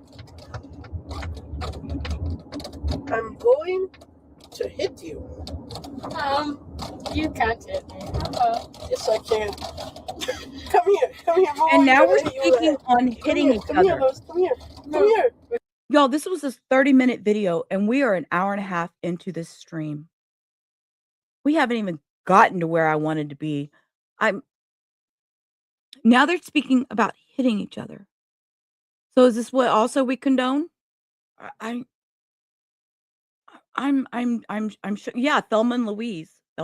Here, I have to put glasses on to read Abellis's because she writes a lot. Although I have to admit, I'm glad that no one was recording me in my teens. I was never in a cop car though. Oh, except when some creep exposed himself to me or to my bestie and cop drove us around the park. I mean, exactly, right? I mean, had we had social media back then, oh my God.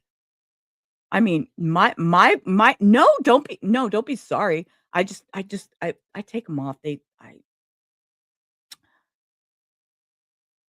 Dancing around the bonfires, hanging out in the fields, doing dances and all that we did, and we thought we were being bad, and all this, yeah, we may have had a little beer there, and only been 16, 17 years old. It was the 80s. Things were different. We had to be home at a certain time. When the streets light came on outside, it was like, I mean, younger than that, we knew it was time to come home. When I was 16, I had a car. I knew my time frame. I knew my time limits. Weeknights, it was 10 o'clock. You had to be home. Weekends, you could stay out till midnight or 1 o'clock, depending on where you were going and who you were going to be with. We had rules. What happened to rules?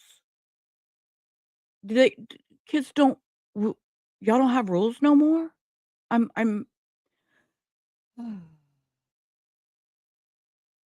But yes, Cindy. Yes, Boone's Farm, Strawberry Hill, Mad Dog 2020. What was the grape one? Oh, there was a grape one, Cindy. Oh, oh, oh, there was a grape one. Oh, I can't even think of the name. I just remember that it was real purple. Purple purple. Oh, Purple Passion. I think it was called Purple Passion. I think it was called Purple Passion. I think it was. I'm remembering. I think it was called Purple Passion. It was good shit. Oh my God. Yes. Things are so different. So So different. I'm actually gonna piss myself or laugh anymore. Yuck! What's wrong with you? God, I've been horny for an hour. You've been horny for an hour. No! See? Oh, That's is it what I say. because They're I'm here? girlfriends. Hold up. I'm gonna look at it. Yeah.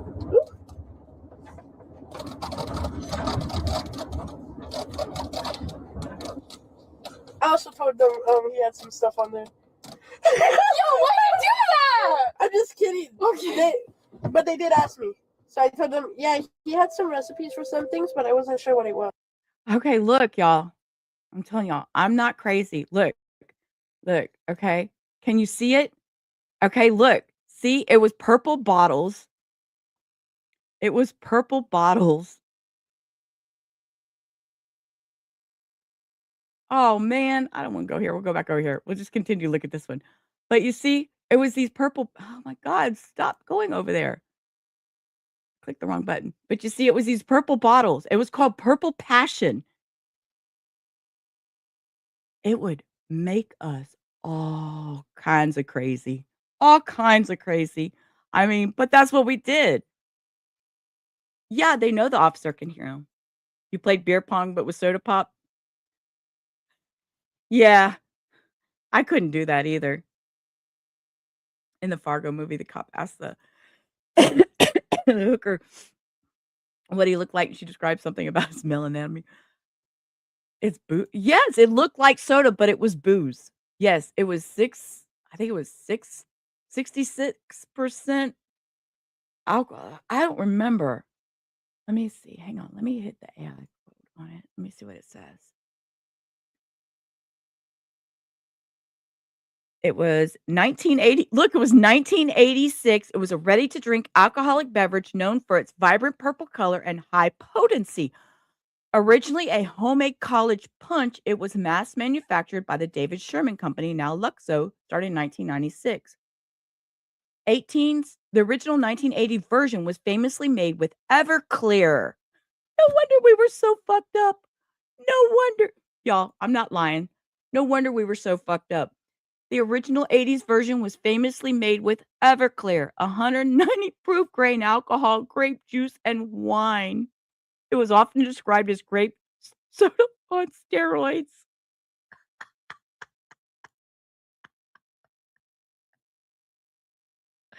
Oh my God. See? Yes. We were so fucked up. No wonder it messed us up so bad. I didn't know it was Everclear. No wonder we were so messed up. Oh my God. Okay. Just 2 more minutes of this crazy kids, and then we're gonna move on to their bond. Oh. And then they were I fucking William goes to jail. No, that's so bad. Altamont Springs 2. Fuck yo. Now that realizing all their friends are in trouble too. I can't lie. I don't even think he has anything to actually about. Like the worst thing is like. What? What? What? I didn't read her lips. She's telling her something, and I can't read lips. That I can sometimes, but I couldn't read her lips. I'm put my glasses on so I can see her lips a little better. Oh no. What'd you say? I can't lie. I don't even think he has anything to actually about. Like the worst thing is like. What? Oh, that's not that bad. I know, but you can still get arrested for that because I accidentally said it, but then I had to take it back. That I had it on my phone because they were. Oh wow. They take that shit seriously. Even though it's like still charges. I hope so. I'm sure they will. Here. Especially after all this. I've been right here the whole time. Oh. See, they go back with that sexual talk. It's so. They lost us. We were too fast. Oh. I hope I'm able to pull this sweater up and I have it hanging the whole fucking time. I'll pull it up with my teeth. Me too, Bella. That would be so cool. Oh, they're not going to both of us. They're not. Excuse you. Let me out. Let me out. I pissed myself. Yeah. I think he's going to hold us for the sick.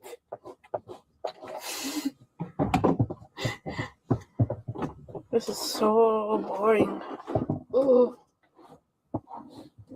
You think this is boring, sweetie? You need to wait. She thinks this is boring. Wait till she gets to where she's going. And you better not run away. You better not run. Why are you saying that? Why would? Oh my God, these kids. Yep. Yeah, they won't be laughing after that content. Right, Teresa? Right. Exactly. She was here, but I don't know. She dipped out. I don't know. She was messaging me in Discord, but I didn't read it. I was just kind of here. Hannah, she's probably listening. Abelis is calling you, Hannah. Hannah to the floor. Hannah, UK. You're being summoned. Okay. Yeah, imagine that. Imagine they had grandkids. I know, right? My my my my grandkids look me up. They're not gonna find shit on me. Not a hair on me. You know what they will find? They will find, I'll tell you, they will find I was arrested twice. Once I was let right off. That was one I've already discussed earlier in tonight's stream. First time was on Christmas Eve. Yep, I had one of those. I had a Christmas Eve. I called the cops on my sister. You know, it was one of those nights. I was in my 30s. Guess what? I had a hot check out that I didn't know about. So yes, I went to jail for a hot check when I was in my 30s. Didn't even know about it. It was from 10 years prior. That's what happens. So, all right. Guess what? They got denied bond. So, this is 2.5 minutes long. It does have part of the hearing in it. We're going to watch this. Girls accused of plotting to kill their classmate at Lake Brantley High School will remain in jail while awaiting trial. I'm your Seminole County community correspondent, Mark Lehman, and on Wednesday, the state showed video from after this arrest as an argument for why the girls should remain behind bars. Now, the judge recognizes the different involvement for both girls, but decided that the two will remain in custody. 14-year-old Lois Lippert and 15-year-old Isabel. She didn't look too happy there, did she, guys? She didn't look very impressed as to the cuffs and that beautiful jumpsuit she was wearing. The two will remain in custody. 14-year-old Lois Lippert and 15-year-old Isabel Valdez went before a judge together but sat apart as prosecutors played video you first saw on News 6. Lois. The patrol camera showing the teens laughing and joking after they were arrested in January. Were you trying to look good for your mugshot? Oh shit, am I gonna get a mugshot?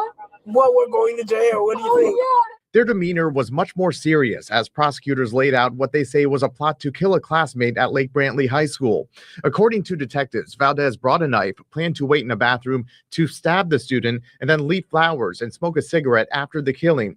The plan was foiled by an anonymous tip. He f***ing snitched. God, I knew I shouldn't have told him. Because he was like, oh, can you please tell me I can't sleep tonight? F*** you! According to the state, Valdez intended to kill the boy who reportedly looked like the Sandy Hook school shooter. She told investigators it was part of a blood bond that would resurrect the shooter from the dead. I don't think there's anything that I could do that would keep the community safe. And it's clearly a dangerous crime. All the elements, I think, have been met. The judge said, oh, you're right. I forgot. She said she was going to the TV. See, I've been here for way too long on this one story that was supposed to be a 30-minute story. And we're an hour and 42 minutes in. Bellis, thank you for reminding me.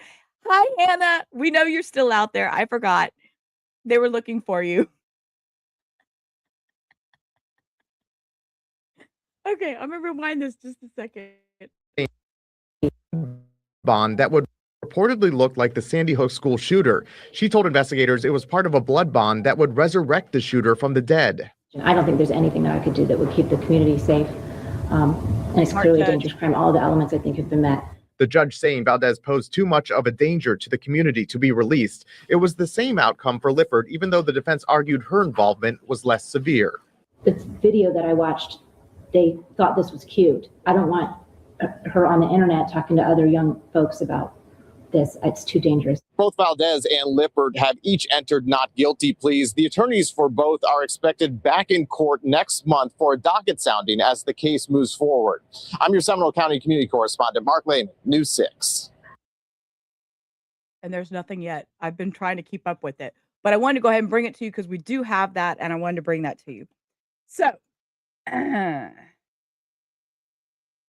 So I have a couple other little small stories, and then I was going to do the Jarvis Butts hearing. These are just a couple little small ones, and these are more of awareness type things that I wanted to put in there. This was quite shocking. I will, when I'm done, I'll put all these links in the description box. I didn't have time. It was kind of a last minute. I knew that I was going to have some free time to myself. This poor child was locked in a Cadillac electric vehicle after a faulty battery. And I never took this into consideration. I found this story quite interesting. Palate cleanser, please. Absolutely.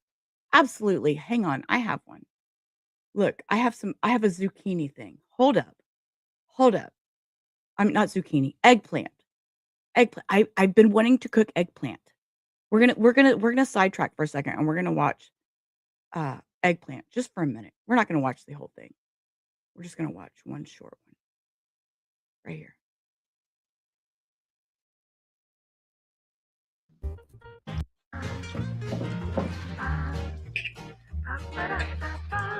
While that's playing, I'm gonna find a doggy.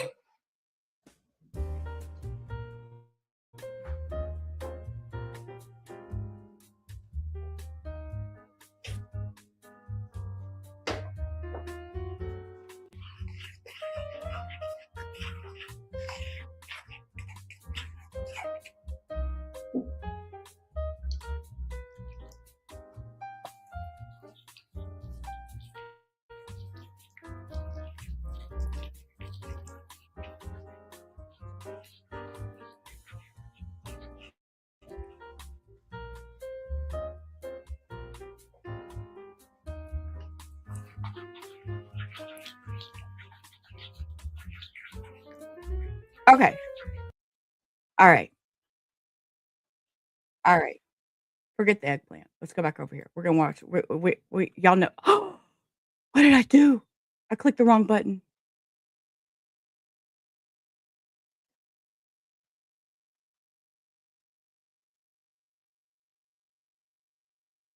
Oh, I hit the wrong button, y'all. I hit the wrong button. That wasn't what I wanted to watch. I hit the wrong button. Damn it, that made me mad. I hit the wrong button. Hold up.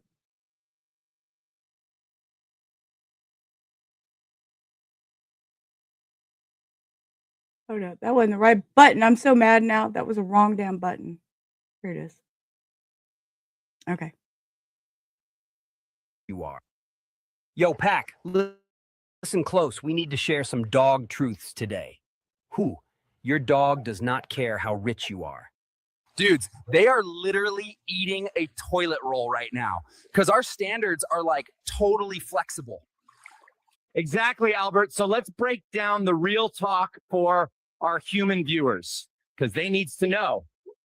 Let the pack know the facts, dude. So humans stress about status, right? Money, big houses, fancy cars. They think they need to give us the best life. But here's the truth, dudes. Humans keep buying stuff, but dogs keep choosing love. And I know what you're thinking. You're looking at us like, easy for you guys. You're hosting a podcast in a luxury pool. But guess what, bros? This stuff ain't real. Some might even say it's like artificial. And honestly, none of the shiny stuff truly matters. For reals, food and vet bills are legit. And we like totally respect the hustle for that. Like, let's look at the toys. Our humans spend big Look at the toys. Wait, see, I thought I got a good toy tonight. bucks on the ultra tough SmartBone 3000 Mega Edition. And don't get me wrong, we totally love toys, but you guys have to admit, we have the same fun playing with an old sock. Absolutely.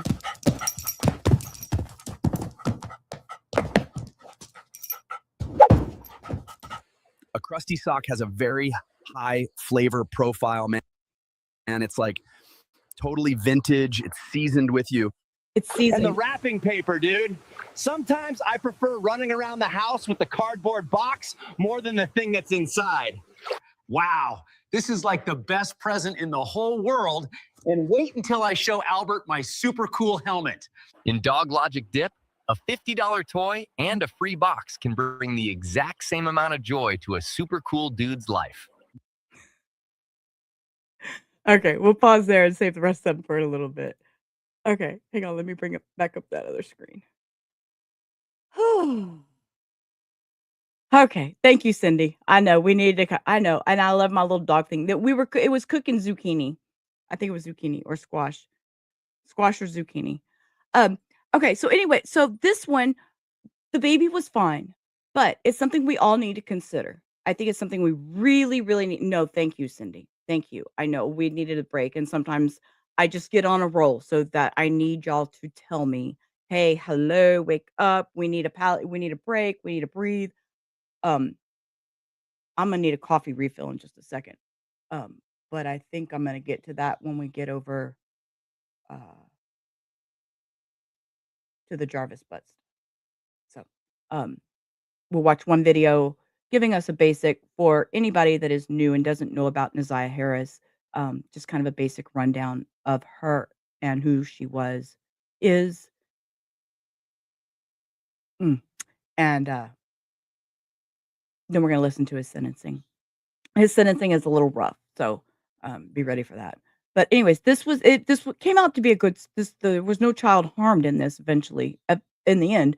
But the problem was I never took into consideration about electric vehicle having a faulty battery.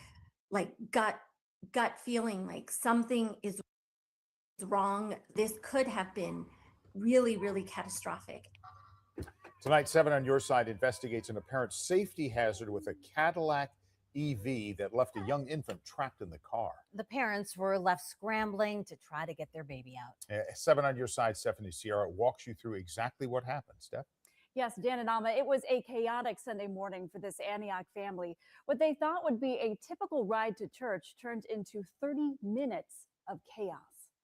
It's January 4th, and Lacey Gunn was en route to Sunday service. She tried taking her girls in the grandparents' 2024 Cadillac Lyriq EV. That's the best car that we have to transport our precious cargo. The car automatically unlocks. Everything was fine. She put our infant, baby Lila, inside, strapped her in, and closed the door. Lacey walked over to the driver's side to place her toddler Hazel inside, but noticed the handles were in. She says normally they pop out when the vehicle is unlocked. She couldn't access the car. And so obviously the first thing that she does is to go into her purse to take out the key fob. That wasn't working. Lacey says she tried to access the car with the remote keyless entry feature via the Cadillac mobile app. Doesn't work. And so she got the second key, still nothing. Feeling frantic and helpless. The charging port won't open. Mom Lacey and Grandpa take turns trying to open the car. The car was completely dark. Meanwhile, her 12-month-old baby is stuck inside. The baby starts to cry and is becoming really upset. It was a cold winter morning, totally in there by herself. Lacey immediately calls on. I wouldn't have known what to do. I'd have been busting windows. I mean, I understand that's an expensive car. I mean, I don't know how I would have reacted, and I never took that into consideration about a faulty battery locking your child in that car. Star, a safety and security service available for customers of General Motors vehicles. The feature advertises things like emergency services, vehicle diagnostics, and remote vehicle control, which supposedly allows users to remotely lock or unlock doors for certain models. And no success. It couldn't give me any other alternatives on how to access the car. According to GM, OnStar offered assistance contacting authorities and roadside assistance. A remote unlock was attempted, but not possible due to the vehicle's battery condition. At this point, it's been 23 minutes. Lacey starts calling 911, the two debating on breaking the window. It's completely. This is not cool. Meanwhile, her husband types the situation into ChatGPT.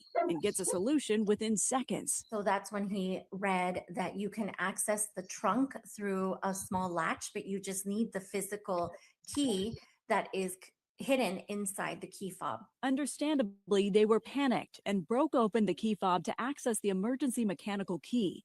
But GM says the key is accessible by pressing a button on the side of the Lyric key fob, and it should slide out. As she pulls out the baby through the trunk, at that point, baby is crying. She's already soiled herself. She had been in there for 27 minutes all by herself. At that point, when you're helpless and you can't save your child, your grandchild, or anyone, everything goes through your mind. Like, how could this happen? Erica's 2024 Lyric was towed to a nearby Cadillac dealership. A service receipt shows the car's 12-volt battery was tested and determined to be faulty and replaced. The OnStar diagnostic report also listed electrical issues. Erica says a technician told her it caused the electrical system to go dark and into lock mode.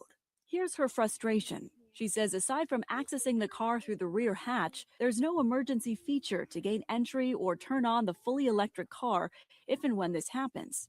The grandma of two just grateful it was raining and not 105 degrees. That's one thing I was going to say was about the weather. It was good that it wasn't so hot outside too, because it could have been more catastrophic. No, Content Angel, you don't have to worry about being graphic in here. I'm very open to being open. We don't sugarcoat shit. I don't sugarcoat things. I sugarcoated things all my life, and I made it okay to cover for people, and just I don't do that anymore. We say what we want to say. I'm very open, honest. You're a very safe place. It is what it is. But yes, I've heard of them being, yeah, because of that situation. So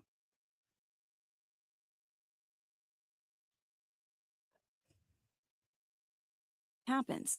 The grandma of two just grateful it was raining and not 105-degree Antioch heat. 1, 2, 3, 4, 5, 6 pages. Erica says she called the dealership service department first to complain, adding she then used these pages to file a formal complaint to corporate Cadillac to learn more about what caused this, but says she never got clarity from them.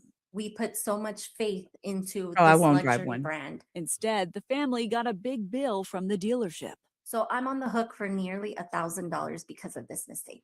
Erica says Cadillac initially charged her for replacing the key fob. So I pleaded with him. I explained that the only reason why it was broken was because our granddaughter was in serious danger. And so I contacted you.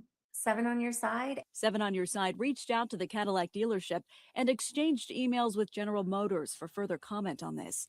And we're told safety is a priority for Cadillac and General Motors. We are sorry to hear about this situation this customer encountered. Every GM vehicle, including those vehicles equipped with interior electronic door openers, has a physical key and key cylinder access through the door or rear hatch.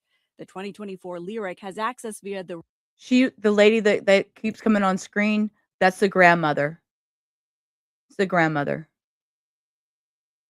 rear hatch, and this is explained in the owner's manual and other materials. Following our correspondence, the dealership agreed to refund Erica the cost of replacing the key fob and gas for the rental car. Thank you. It's because of you. So thank you so much. According to an online Cadillac form, a few other drivers report issues with the Lyric's 12-volt battery, some citing the newer 2026 Cadillac Lyric model. GM told 7 on Your Side, "We work very closely with the National Highway Traffic Safety Administration to determine when a vehicle issue requires a recall. The 2024 Cadillac Lyric was not included in any 12-volt battery-specific recall." The car is not safe. I can't wait for this to happen again. For Erica, she's only halfway through her 2-year lease on the luxury car. And while the dealership did replace the faulty battery, for the past 2 months, she says it sat vacant in her driveway. It's done. Like, I'm no longer going to be a Cadillac consumer. Now, Cadillac denied Erica's request to buy back her lease, citing her case doesn't qualify under lemon law. It's a consumer protection law that allows consumers be entitled to a refund when defective vehicles fail to meet certain quality and safety standards. Now, we consulted lemon law attorney William McGee on this case, who agreed Erica's case did not meet the legal criteria. He says for a problem to result in lemon law protections, the case must involve multiple failed repair attempts. So a good reminder for anyone, to any consumer in a situation like this, to file a complaint with the National Highway Traffic Safety Administration. That's a resource available. But for Erica's case, I mean, she's just frustrated that something like this would have to happen 2 or 3 more times in order to get. And it was such a scare with her child. But at least Yeah, exactly. You have the scared child and the insanity of it all.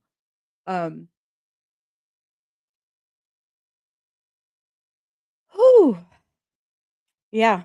They're gonna wait. Let it happen 3 or 4 times, and then maybe we'll talk about it. Let it happen a few times, and then we'll see. Maybe? Oh, what is happening? I don't even know what I touched. I touched something, and all of a sudden I had something playing over here.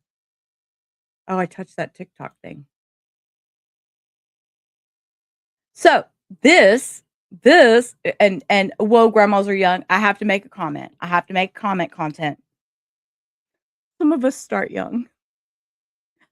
I had my first one when she was 19, and then she had her first one when she was 19, so I was a 38-year-old grandma. You know? You know? If you know, you know. Oh, Denise, good night. You have a good night. Thank you for being here, love. I appreciate you all the time. But yeah, some of us like to start young. I was 19, she was 19, and then, so hopefully my grandson won't follow you had your first one at 17. Yeah, hopefully my grandson won't follow in my footsteps.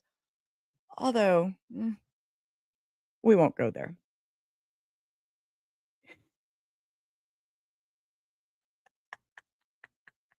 She does. She looks good to be that, hey, hey. Okay. So this one I found quite interesting. This is about Robert Scott Froberg, 61. He's been charged in connection with a 1996 kidnapping and death of a young girl in Bowling Green, Kentucky, nearly 30 years after the crime. I was like, "What? 30 years later and they finally got him?" I'm gonna hit play and I'm gonna go refresh my coffee, guys, because I'm out. Well, y'all watch this for just a second. It is 4 minutes long, so that should be enough time for me to grab my coffee, and then we are going to move on to Jarvis Butts because I have nothing else to do. So thank y'all for hanging with Sheila in the Rubber Ramada reviews. It is 12:20 something because, my clock says 12:22. We know my clock's wrong. So, you know, we're on rubber time right now, and I have nothing to do until 5 o'clock in the morning. So why not just hang? I'm here. If y'all want to hang, hang. If you gotta go, I get it, but I'm having fun. So I miss you guys and I miss streaming. And I don't get to do it like I want to because of, my house and, everything that I deal with. So I do appreciate, y'all just kind of hanging out with me. So I'm gonna hit play on this and go refill my coffee. But it's a very interesting story. The fact that, it was from 1996 and here it is 30 years later. So At night, pray when I wake up in the morning. I pray when I wake up in the middle of the night and having nightmares, find myself in constant prayer. That was 30 years ago. Since then, the family of Morgan Fioli has lived with a question they couldn't answer. What happened to their little girl? Today, an answer. Investigators announcing a major breakthrough, piecing together what happened the day she went missing from her Bowling Green home back in 1996. Good evening, everyone. Thanks for joining us. I'm Rory Johnston. Federal charges now filed against this man, 61-year-old Robert Froberg, who authorities say abducted and murdered the 7-year-old. They also revealed Froberg escaped from prison a number of times in the late 90s. Our Nikki Hauser tonight shares the timeline of this decades-long journey and how new DNA technology finally brought justice. Today, we announce a significant development in a case that has haunted my... I'm sorry, what? Okay. Yeah, I'm holding it. Yeah. Okay. See what happens? Okay. I'm trying to pick up the toy while I was doing this, and I'm hearing this, and I'm like running over here. What prison? What? Hometown. I didn't listen to all of it. What?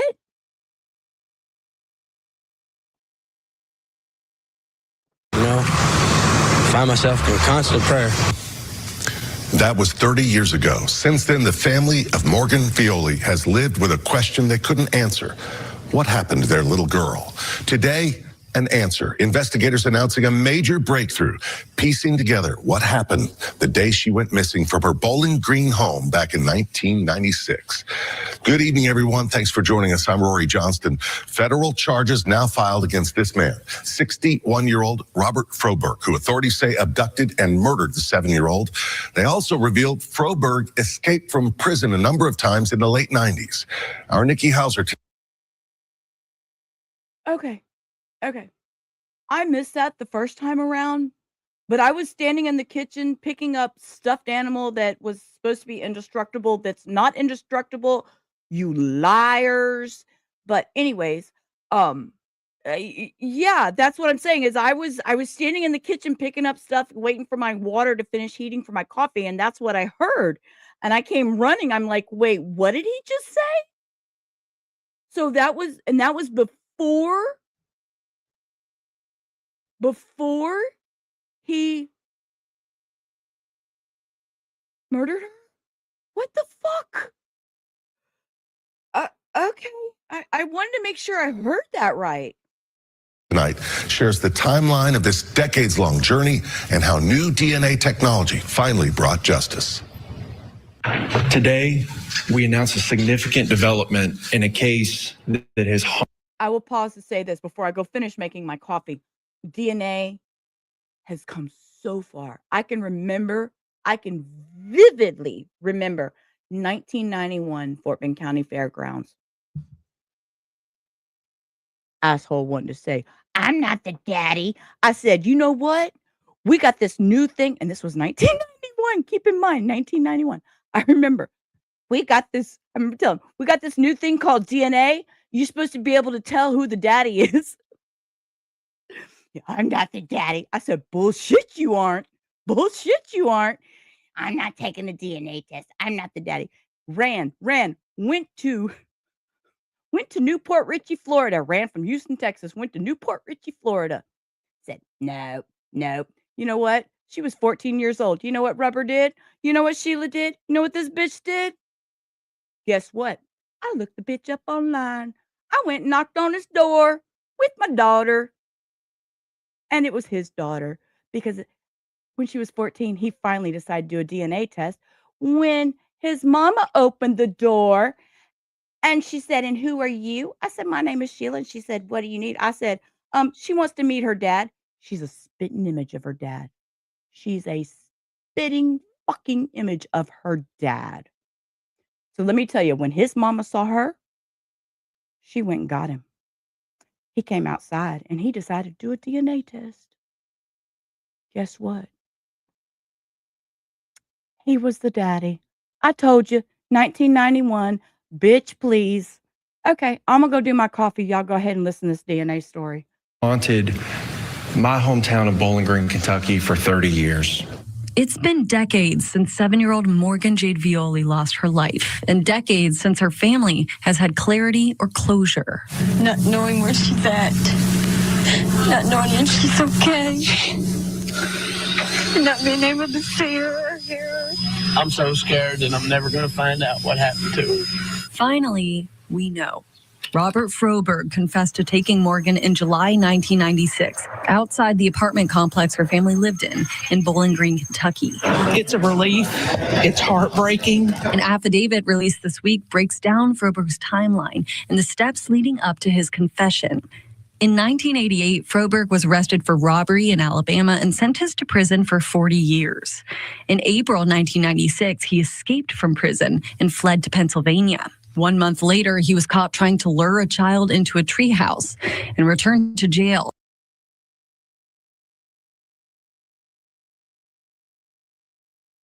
Unmute. Back that timeline up. What? Froberg's timeline and the steps leading up to his confession. In 1988, Froberg was arrested for robbery in Alabama and sentenced to prison for 40 years. In April 1990, there was more to that. There had to have been more to that, because let me tell you, 40 years in 1988 for a robbery, y'all, come on.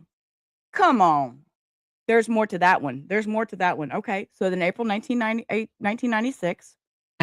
He escaped from prison and fled to Pennsylvania. 1 month later, he was caught trying to lure a child into a treehouse and returned to jail, only to escape again.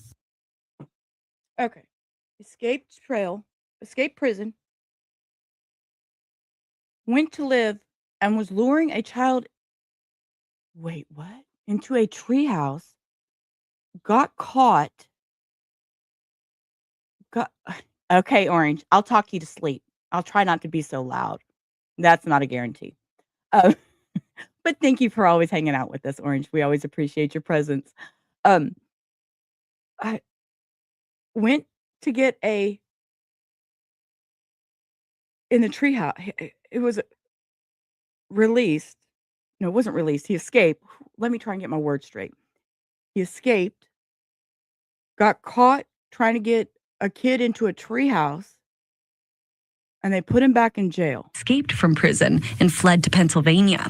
1 month later, he was caught trying to lure a child into a treehouse and returned to jail, only to escape again. 8 days after his escape on July 24th of 1996, Froberg kidnapped Morgan Violi, who was outside playing with a friend in Bowling Green. There was so much fear, at that point. He drove off in a stolen van and later returned to Pennsylvania, where he was arrested for escaping prison. That October, Morgan's body was found in the woods in White House, Tennessee. 3 red roses and a wreath that says, "Our prayers are with you." They mark the spot where authorities found what they believe to be the remains of Morgan Violi. In 1997, an FBI lab confirmed a fiber which was in Morgan's hair was the same as the fiber of the seat cushion. Do we see a trauma van in front of us? Oh my God. Do I see a trauma van? This is a trauma van. Okay, y'all. Was looking for my duck, but I still have an elephant. We'll throw that across the room. Okay, back to the squishy duck. Oh, okay. This story went way different than I thought it was going to be, but we're here to listen. Go ahead. In the stolen van. Decades later, the DNA on the hair in the van was searched through a new DNA database and was associated with Froberg. The progress in DNA forensic testing, the progress that the FBI lab has made allowed us to get to this point today. In 2026, the FBI questioned him, and he admitted to his prior crimes, including the kidnapping. He says he strangled Morgan to death and left her at a barn in White House. Today is not about Froberg. Today is about Morgan Violi. Today is about a 7-year-old daughter and a sister that remained in our hearts for nearly 30 years. The community has waited a long, long time for this, although this moment was ultimately for Morgan's family. To the Viola family, we wish this tragedy had never occurred and that Morgan was still with us today. While nothing can undo the pain that you have endured, we hope this development brings a measure of closure. Nikki, we hope it brings some closure as well. And so many longtime viewers followed this case as we've reported on it, like we mentioned, for decades. Exactly. This is a moment not only that family has been waiting on, but a lot of you have been waiting on, as well as the people who were involved in investigating this case. Working this case, they've invested so much, and DNA technology's come a long way. Exactly. I was going to say, it's just such an important part of this case that actually led to where we are today. A breakthrough. Thanks, Nikki. So awesome. That's just the fact that DNA can get or be, I said get, I meant be left to where you can be able to have it. Sorry, I was trying to open another tab. Have it traced have it traced to that many years ago. Sorry, my squirrel. I can't talk. I can't type and think at the same time. Um, for DNA to be able to be available for all those years, and still they've had that put away all these years. 30 years later, now here it is. He's going to jail. Um, Hang on. I'm just trying to find up a palate cleanser uh, before we roll over into Jarvis Butts because y'all know Jarvis Butts is.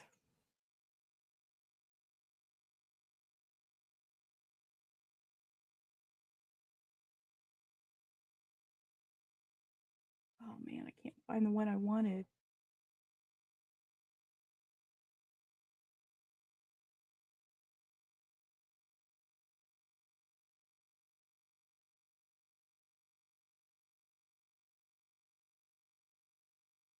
Hang on, let me find a. We need a palate cleanser before I go into Jarvis Butts because we know once I go into Jarvis Butts, it's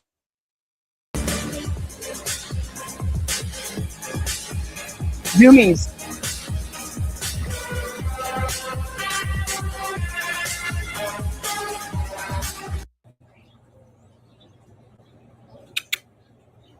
That cat has its head stuck out. Look at that. Sit. Sit, boy. Sit. Lay down. Sit. 早间好生活，现在为何并吃令 Sit. Sit, boy. Okay, the funny thing about this is meat will respond to Spanish commands also. Lola won't. Meat will. But that's only because mom talks to meat in Spanish. So that's quite interesting. I I never really thought about it. Now that, I'm thinking about it. Yeah, mom will speak Spanish to me. And she doesn't call him meat. She calls him Rocky. I don't know why, but she's always called meat Rocky. And she calls Lola Lolita. It's okay. Call him whatever you want, mama. Dementia is a beautiful thing. And I'm here to blossom along with you.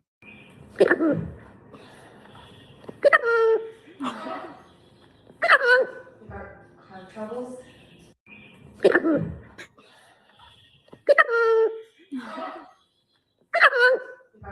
Heart troubles?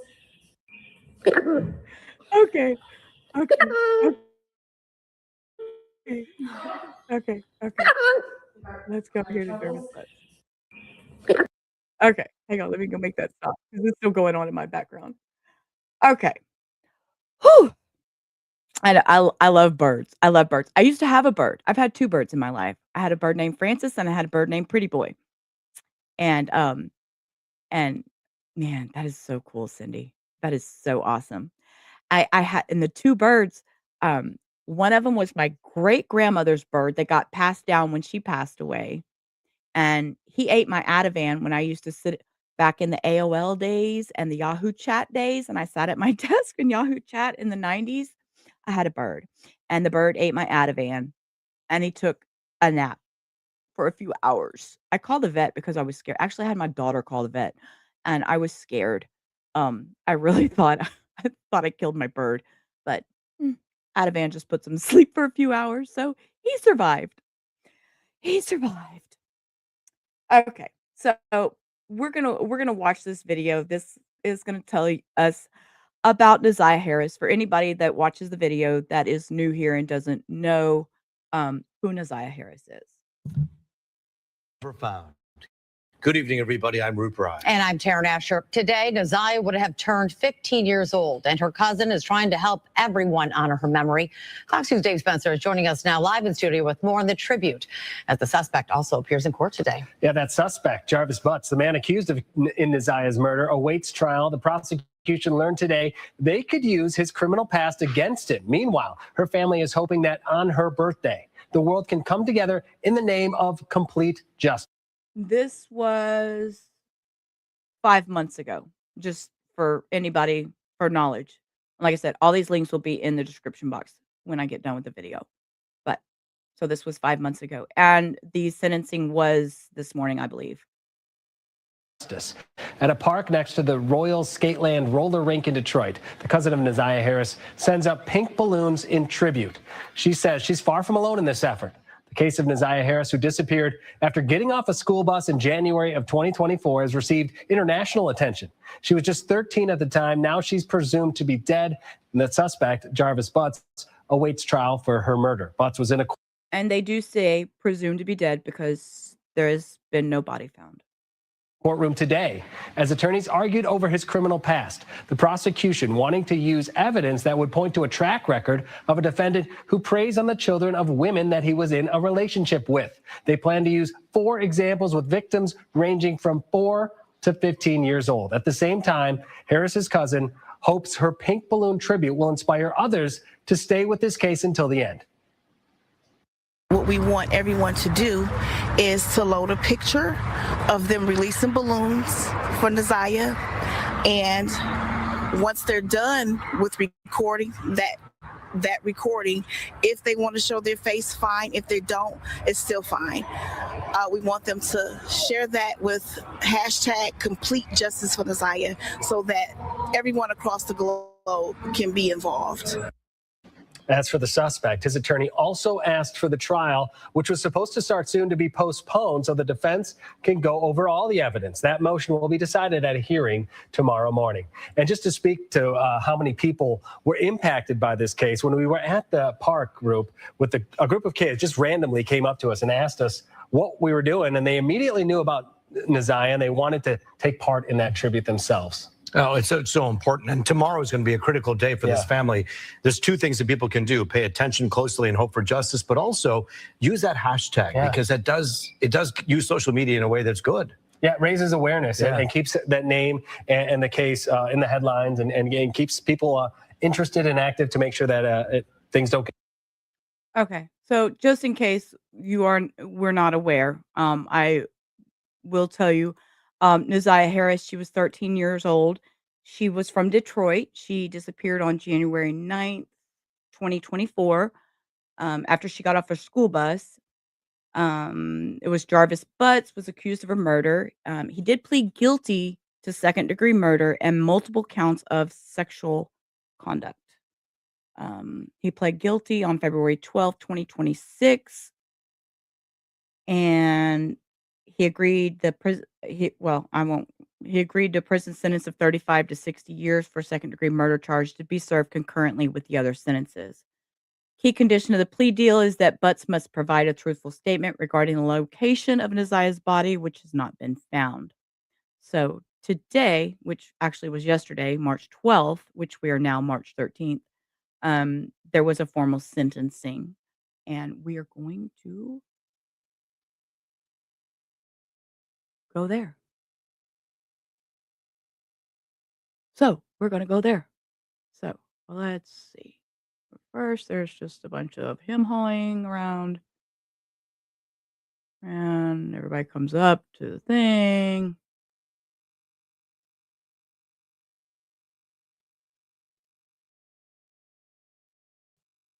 Okay, let me make this big. All right.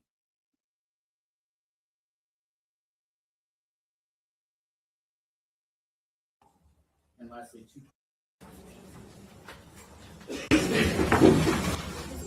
I'm going to boost the volume a little bit because it is hard to hear. If it gets too loud, I'll turn it back down.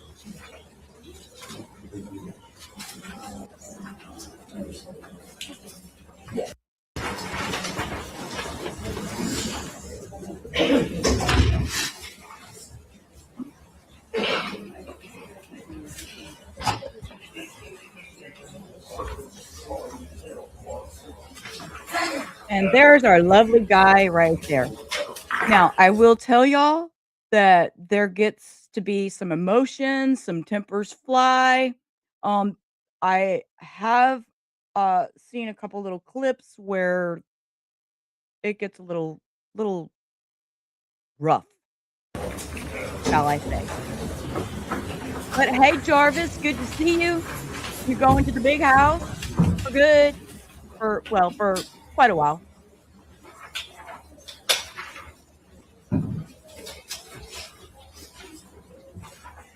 Is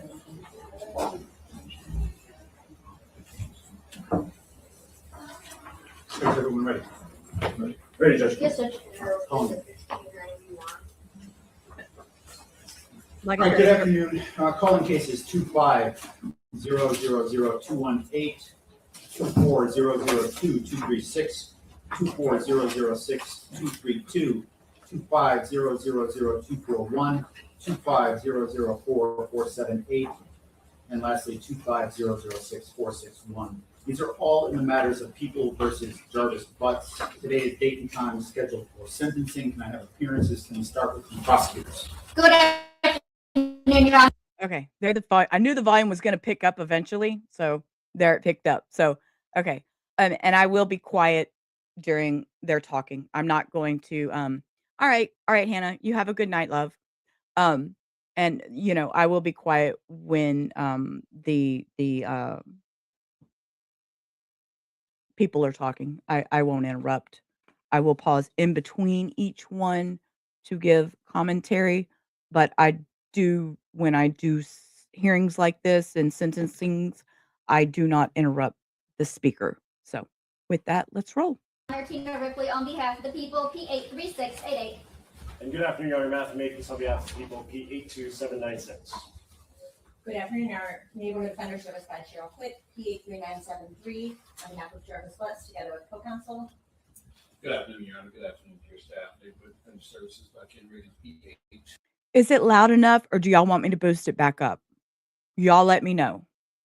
Y'all let me know what y'all want to do, because it's a little low for me, but I don't want to blow y'all's eardrums out, because I know a lot of us with headphones on and stuff like that, but I'm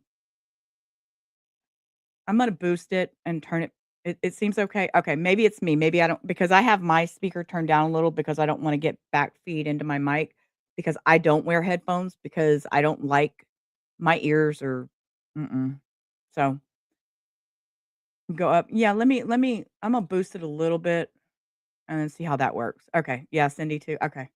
All right. I'll turn on closed captioning too. And we'll put them up here, because what I will do while y'all are typing, I will put your chats on the screen and stuff as we go. But I won't talk while they're speaking. So Good afternoon, Your Honor. Lori Butler, P8126, with Neighborhood Defender Service, also on behalf of Mr. Butts. Thank you. Mr. Butts, please state your name. Jarvis Butts. All right, thank you. Attorneys, you can all have a seat if you'd like.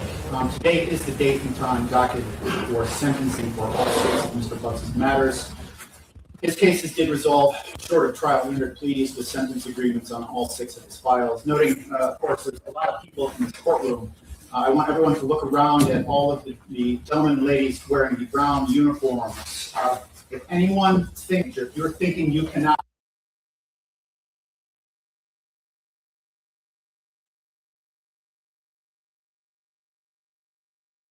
it picks back up. Control yourself and follow the rules of the court and behave in a civilized manner. Now would be your time to exit the courtroom. I will not, or I will take it very seriously in the event of any sort of outburst, and I don't want to see anything like that. We all understand. Yes. Very good. All right, attorneys, as noted previously, Mr. Butts is here to be sentenced. And there were sentence agreements negotiated on all six of his files. He was referred for a pre-sentence investigation report. Attorneys, we did have a short bench conference, or actually chambers conference, regarding the pre-sentence investigation report, discuss some potential changes or modifications to the sentencing guidelines. So I'll start with the prosecutors, and I don't know if one or both of you are going to be speaking here today, but have you had an opportunity to fully review the pre-sentence report? Yes, Judge, including the guidelines. I'm going to refresh the page. I think it's them. This is not my computer having these little quirky little things, so I'm refreshing the page. And follow the rules of the court and behave in a civilized manner. Now would be your time to exit the courtroom. I will not, or I will take it very seriously in the event of any sort of. Thank you. Defense, have you all had an opportunity to review the pre-sentence Yes, report?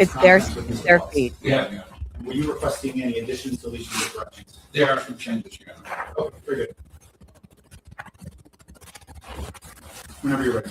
All right, the first change is going to be on the body of the report, page 1.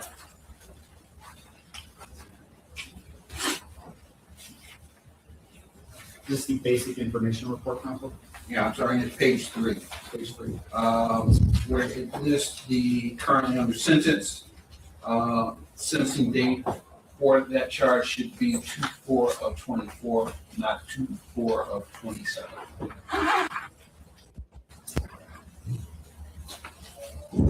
Okay. Before we'll make that change. What else, counsel? And Your Honor, my client, just one moment.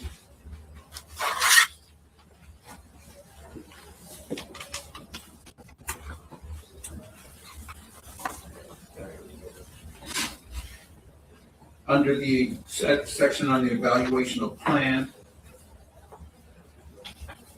it would be paragraph 4. Give me 1 moment to get there, counsel. Evaluation and plan, paragraph 4. Got it. My client states he has never resided in Arizona, nor has he ever told anyone he resided in Arizona. So I like that stricken. People? No objection. All right, let's strike that portion of the sentence, counsel. Next change is going to be under the sentencing.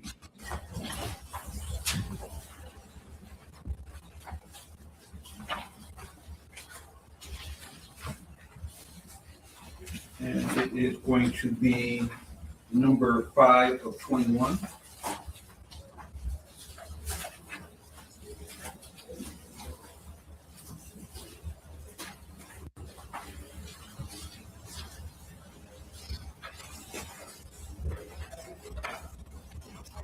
What page are you on, counsel?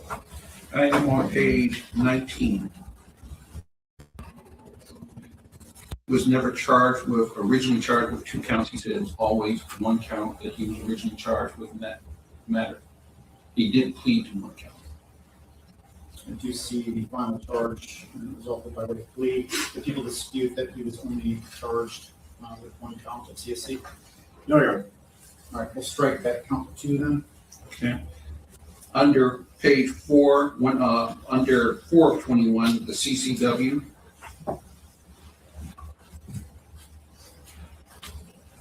I'm there. You know, I'm sorry, that's the wrong one. My apologies. Take your time.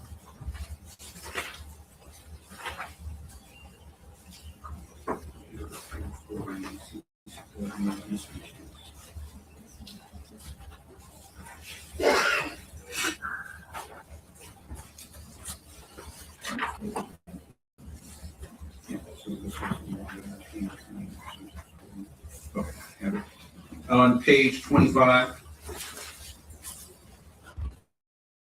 16 to 21.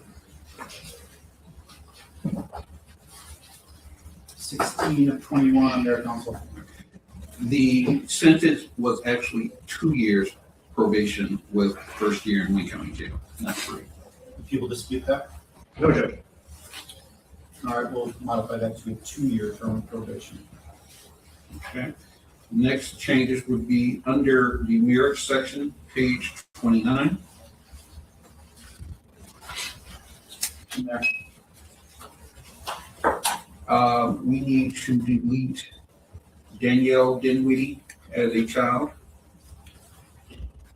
as well as Christopher Dinwiddie. These are not Mr. Butt's biological children. Okay, Danielle Dinwiddie should be struck. Yes. People agree? Yes, sir. Christopher Dinwiddie needs to be struck as well. People agree? Yes, sir. Okay. And the listing of Davion Markel Butts should actually be Davion Pettis is his last name. Pettas. Pettas. Yes. People dispute that? No, Judge. Make that change as well. All right. Going to the previous page, page number 28 under family.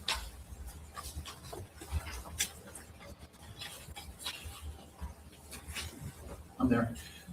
We need to add a brother, Naeem, N-A-apostrophe-I-M, Butts. This brother is deceased.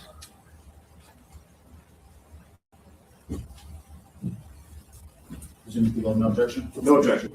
Okay. Under the family narrative, second sentence, he reported having 4 maternal half-siblings. That should be 5 maternal half-siblings. Again, no objection. No objection. Okay. All right. Next change is going to be under substance treatment. This would be page number 33 in the report. I'm there, counsel. Okay. Under Catholic Social Services, it shows completed no. That should be completed yes. Just one moment. The date completed that no, but he is added he completed that. All right, believes he completed the Catholic Social Services outpatient treatment? Yes. People dispute that? No, Your Honor. I'll change the no to yes, counsel. And Your Honor, that is it as far as changes to the body of the report. The only change to the guidelines would be the guidelines under case ending in 2436.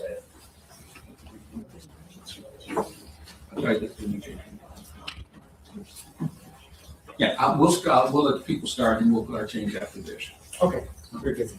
All right, Mr. Okay. Whew. Hard for me to stop and not talk for that long. So basically, he was just putting in for some changes that need to be done in the papers, saying he actually did take this course when they originally said that he didn't, blah, blah, blah. And he pled to 1, not 2 counts, and that there was a total of 6 counts. Yeah. Okay. So now we're going to hear what the state has to say. They're going to talk for a few minutes. Make peace. You were requesting some changes to how the guidelines report. Yes, Judge, and I'm just going to go in the order that they were listed in the PSI. Appreciate that. I'm on the first one. And that would be case ending 2236. Yes. With respect to the PRVs, we believe those are correct.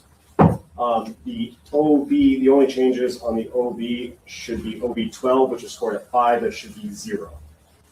OB12 is scored at 5. You believe that should be 0.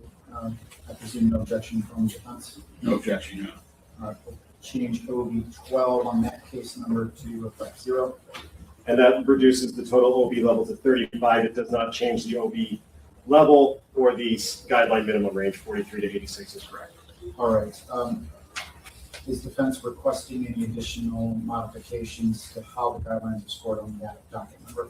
No, Your Honor. All right. I'll change the total OBs to reflect 35. OB level remains the same. Guideline minimum range remains the same as well, 43 to 86 months. Yes. Okay. Thank you. All right. Next. That would be case ending 6232. The PRVs are correctly scored. The same change is being requested of OB12 from 5 to 0. Presume again no objection from the defense. No objection, Your Honor. All right. OB12 will be changed to 0. Any other changes to that, Mr. Makepeace? Not the OBs. That reduces the total OB from 50 to 45. It does reduce the OB level from 5 to 4, and it reduces the guideline minimum range of 43 to 80, from 50 to 100 to 43 to 86. Okay. Does the defense concur with that? Yes, Your Honor. Okay. And were you requesting any additional changes to that docket number? No, Your Honor. All right. I'll make those changes. Any other changes or modifications to those guidelines on? See, this is why I can't do trials anymore, is because I don't have the patience to sit here and not have something to say about it. And I can't sit here and listen to them talk about changes. Let's just get to the point. All right. No other changes to the guidelines. Thank you, Mr. Makepeace.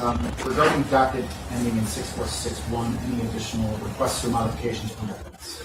No. All right. Okay, let's get on. Other than the issue of OB4 on that docket number, guidelines have been updated as noted here on the record. Now, of course, to make these, under the Crime Victims' Rights Act, the various complainants on all files are entitled to make statements here in open court before the court imposes sentence. Do you have complainants here? We do, Judge. I believe APA Ripley is going to announce which ones are going to push. Okay. And how many people will be addressing your court today? Judge, I believe 7. 7. Okay. All I would like from you, Ms. Ripley, is it does not matter to me what order they go. Just indicate which docket number they will be addressing the court on. Okay. Yes, Judge. And whenever you're ready. I believe first we will have Ms. Annette Harris. Okay. 7 of them. I didn't realize there was that many of them. Okay. Okay. See, this is why I can't do trials anymore, is because I got my voice, and for me to sit and be quiet and not have something to say is a hard thing for me to do. So, okay. So I'm gonna be quiet, and while each one speaks, I will not say anything. But yeah, this is why I can't do trial. I don't have the patience to sit through it anymore. So we do this. So if you are going to be addressing the court here today, we're going to come right through the center door, and you're going to go to the side of the courtroom nearest the prosecutor's table there, and you're going to have a seat in this chair directly next to me, and then I'll explain some ground rules to you before you can speak. And Judge, for the record, that's going to be on case ending in 218. 218, thank you. Yes. Thank you.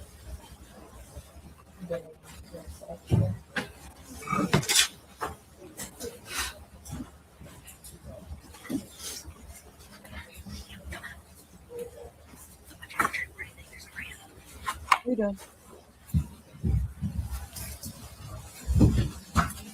Good afternoon, Ms. So I just wanted to explain a few things to you. That red illuminated device in front of you, yes, that's a microphone. It's also a recording device. And I see that you have a written copy of the statement. Okay. So when you are done, if you could just provide a copy of that, perhaps to the prosecutor's office, so we can make a copy of that, okay? And then you can sit or stand, however you would like to do it. Just make sure that you're keeping your voice nice and loud and clear for us. If you could just first state and spell your name. Excuse me. Annette Harris, ANNETTEHARRIS. Thank you, ma'am. And there are Kleenex there if needed, whenever you're ready.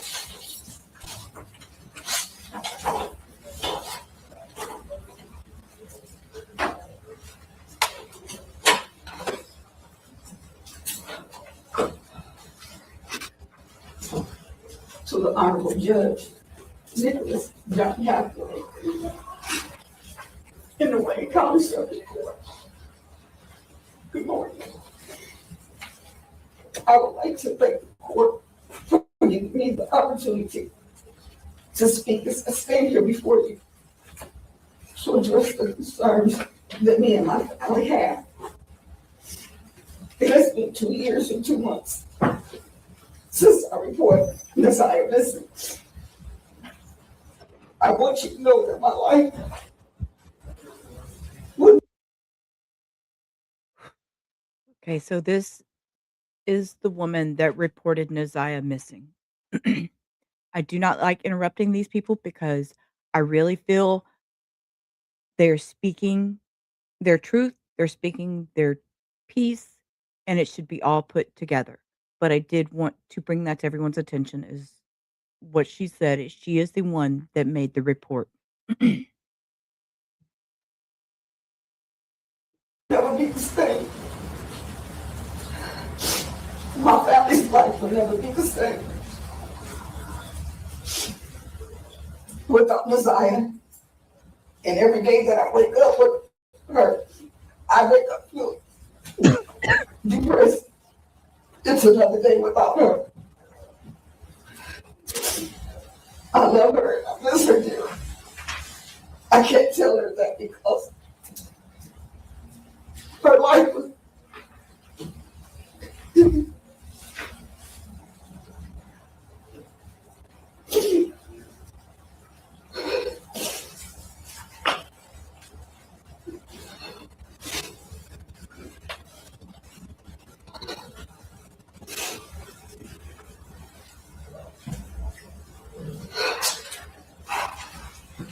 I can't tell her that was taken from her. Words cannot express just how much me and my family really miss and love Desire. This has impacted my life and my family's life. There are days when I can't, when I don't want to get out of bed. I wake up really depressed. I don't want to talk to anybody, to anyone, just get out of bed.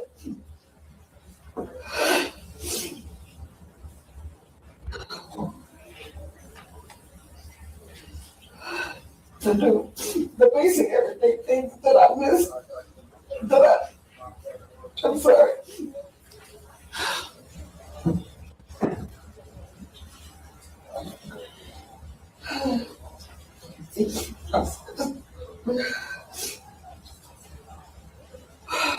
I don't want to get out of bed. I wake up feeling depressed. I don't want to talk to anyone, just getting out of bed. To do the basic everyday things that I need to get done. This has affected my health. I am seeing more than one doctor about my health, including seeing the therapist. I don't feel safe in my home. My address and my phone number has been put on social media. People have been driving by, taking pictures of my home. I have been threatened. My family have been threatened. Pictures taken of me and my family following me in my car. Pictures posted. Setting up GoFundMe raises in Nazia's name without my permission. This has also affected me financially.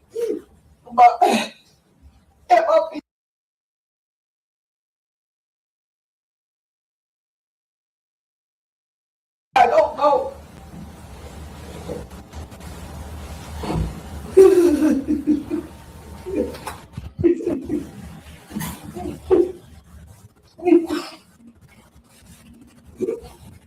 I'm sorry.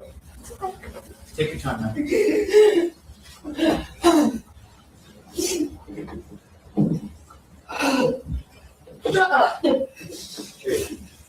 Anybody else wants to leave? There is a courtroom, 206 down the hallway. You can observe this proceeding.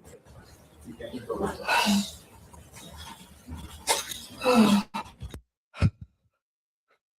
Okay, y'all, fucking breathe. This is not get the one time I said I'm not going to interrupt, I'm fucking interrupting.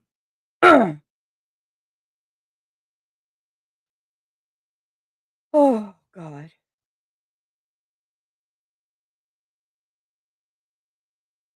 I heard that. Did y'all not hear somebody yell in the background? And now the judge is having to admonish and I'm reminded a little bit. I normally don't do this. I normally don't do this. I normally let y'all see this. This is why I can't do trials. I normally will let them speak and just to continue to speak.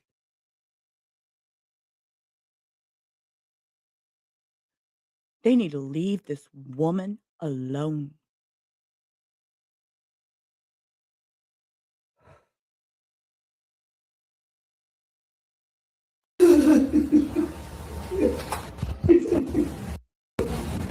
I'm sorry. Take your time now.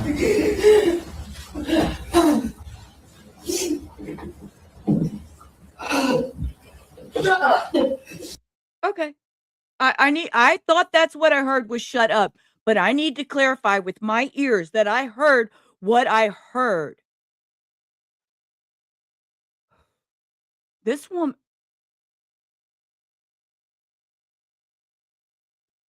she's giving her testimony, her heart, her statement to the loss of Naziah. Somebody who she is the one who took that step to report her missing. And somebody has a balls in the background to scream, "Shut up." Get the fuck out of here. I'm gonna rewind that one more time just to hear the little "shut up," and then we're keeping it moving because I can't. I'll say. Shut up. Anybody else wants to leave? There is a courtroom, 206 down the hallway. You can observe this proceeding. You can't go inside.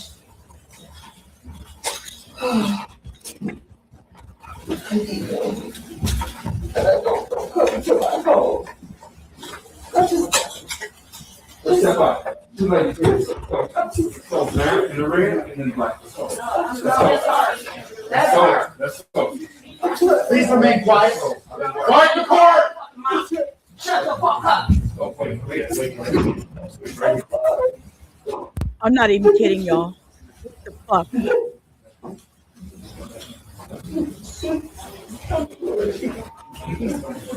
On an additional reminder, if you're going to have difficulty controlling yourself, now would be a good time to leave. Sir, I usually let them.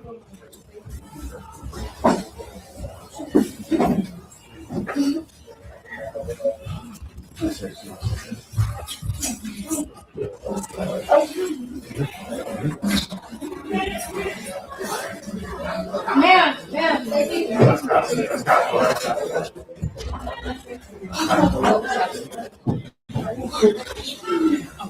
Okay, stop. What the fuck is happening, y'all? Oh my god, I'm not. Y'all know. I tell y'all all the time. Blind reaction. I don't want. Oh. Yeah, someone's getting arrested. You're right, content. Someone's getting arrested. Holy shit. I'm not kidding. My heart is beating out of my chest. I'm again. All I have is dirty words, nasty thoughts. Ugh. Okay, I'm gonna squeeze my stress duck. I'm not rewinding. I'm gonna hit play. I'm flabbergasted, shocked, shook, pissed.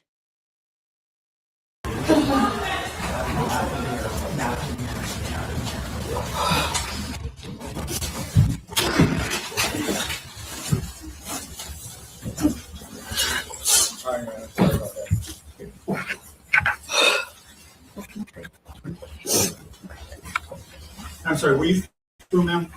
No, I'm going to finish reading the written statement for you. Very good. Please return to your seat now. Mr. Makepeace, you can let her get situated and then you can proceed. Yes, sir.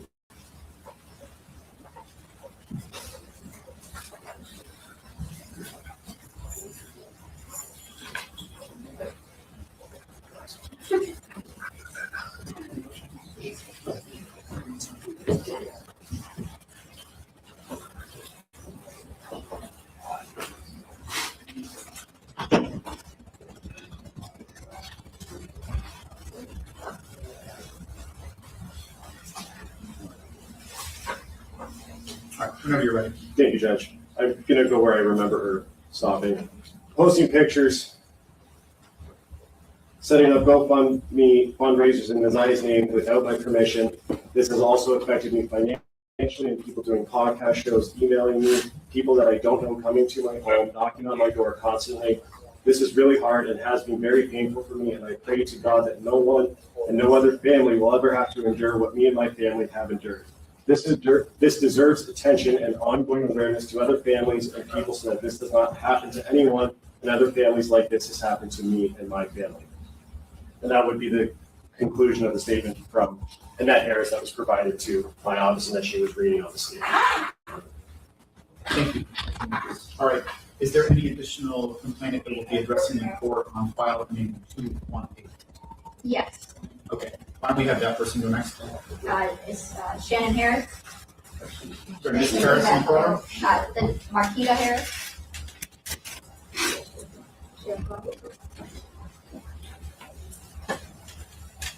So again, ma'am, you can make your way right up here.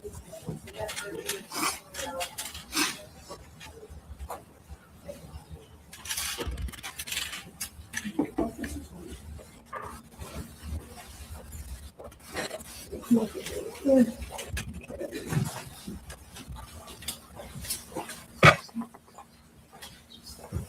can have a seat or you can stand, however you're most comfortable. Again, that red illuminating device, the microphone and the recording device, just try to direct your voice into that. And keep the state and spell your name, please. My name is Marquita Harris, M-A-R-K-E-T-T-A.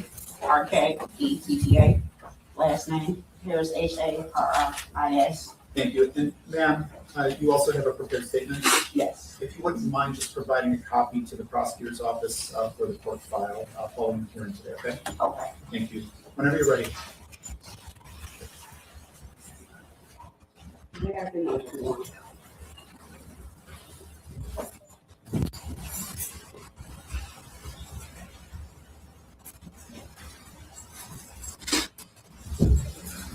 It has been 2 years, 2 months, 3 days since we heard, seen, or even physically touched Nazar. This has tremendously affected my family and I mentally, physically, and emotionally. Since the case started, we have been physically assaulted in public, cyberbullied, harassed, stalked, and so much more. I became homeless, lost several jobs in the past 2 years.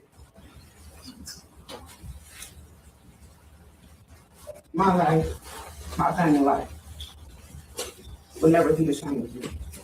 You have taken something so precious from us, and we'll never give it. Every morning, every day, every month, and every hour, I have to remind myself that my niece, Desire, isn't coming back. Our life will never be the same again, just as it is deserved. You're still able to live. You're still able to get health care. You're still able to breathe without any remorse. You are an habitual serial predator. You have taken my kid's favorite cousin. You have taken my first daughter before I had my own. I hate you.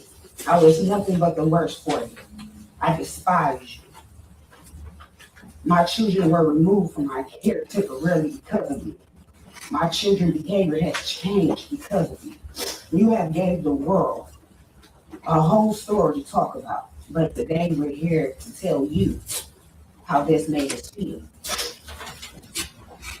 Justice will never be served. Going back to the house when the guy lived doesn't feel the same anymore. I don't sleep at all anymore. I recommend that the court give him the electric chair if that's what Michigan, if we had it. A life for a life. We will never know her last words. We will never know if she suffered in pain. I can't really say or express how I really feel to this whole tragic situation. Since January 9th, 2024 will be the day I'll never forget, the day that I got the call that she never came back home. I never live with myself. I never be able to hear her voice. I never be able to physically touch her. I never be able to see her smile. I never be able to.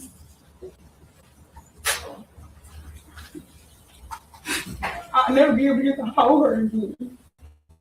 I'll never be able to get to listen to her, see her smile. I'll never get to see her tell me stories of what her day went on about school.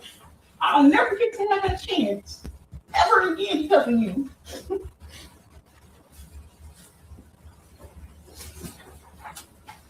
Hurts.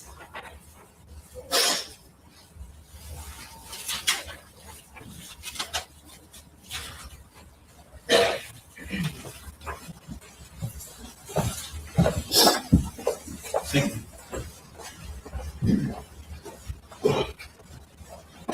Okay, Mr.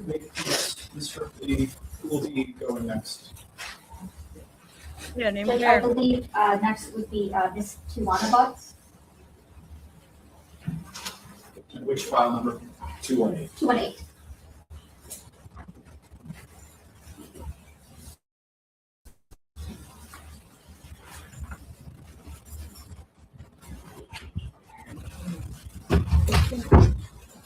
Come right around here, ma'am. Good afternoon.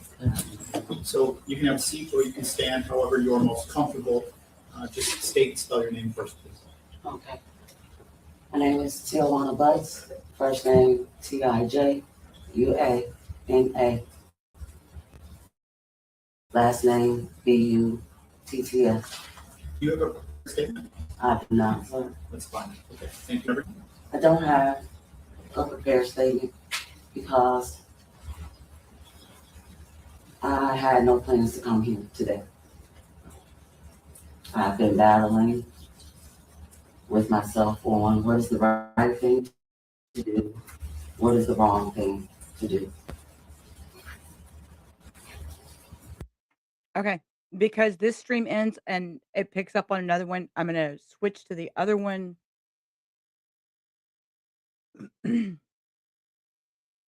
Back her up just a little bit. Okay. All right. Sorry. I wanted to. Whew, yeah, right. Right content. And this is his sister now. Okay, yeah, this is Tijuana Butts now. This is Jarvis's sister. So I switched over to a different stream. I because that one doesn't complete it. Sorry about that. I had the wrong one pulled up.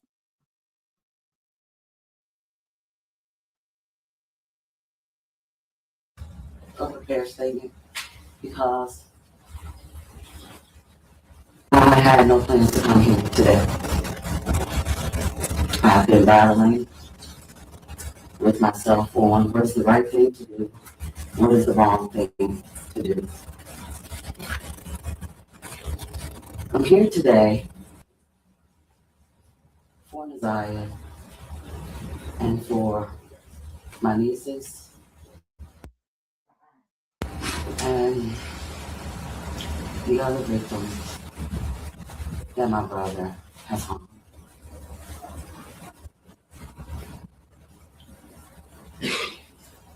Got up this morning with every intention on going to work because for the last 2 years, I have to go back to that day that I saw a little girl that I did not know, that I had never seen. And I wish that there was a sign that she was okay. And I believe that she was someone else's niece. And I had no reason not to believe what my brother said to me. That day will forever haunt me because I go back to like, why was I there? Why didn't I know? Why was there no sign? However, I'm a firm believer in God, and I do believe that sometimes we got put in places that we don't want to be in, even if we don't know why. And I feel like I was put there that day to be a voice for Naziah and for every other child that my brother has harmed. I believe that Naziah's story brought a lot of the other victims out to the forefront. And sitting in the courtroom today, there are many Naziahs and many other victims that are unfortunately being harmed right now at this moment. And people are turning a blind eye to it. People are not paying attention as a community and protecting our children from monsters, from the very people who are supposed to love them and protect them. I don't know why my brother has turned into the person that is in this courtroom today. This is not who I remember as a child. I remember a little boy that used to follow me everywhere, that always wanted to protect me, even though I'm older than him. My brother knows that I've been a victim of sexual assault. My brother knows that I've been molested at a very young age. And he knows the pain it caused. I can't understand why he would want to cause that to an innocent child. Not just Lanza, but to his own children that have his face. I hope that every victim and my nieces and nephews can heal from the things that my brother has done for the last 2 years. I've been drugged on social media. My family has been put all over a lot of platforms, including my children, my grandchildren. People are posting places, the place that I work, and I work with children. I work with children because I had a hard time growing up. We did not have everything growing up, but we did have a grandmother that loved us and cared for us. And I don't know if something happened to my brother when he was young. However, that is no excuse for what he has done. He could have gotten help. We could have said something to someone. Being a victim myself only made me want to protect kids, not harm them in any kind. I'm hoping that he has a heart somewhere deep in there to tell where Lanza's body is, because she was innocent.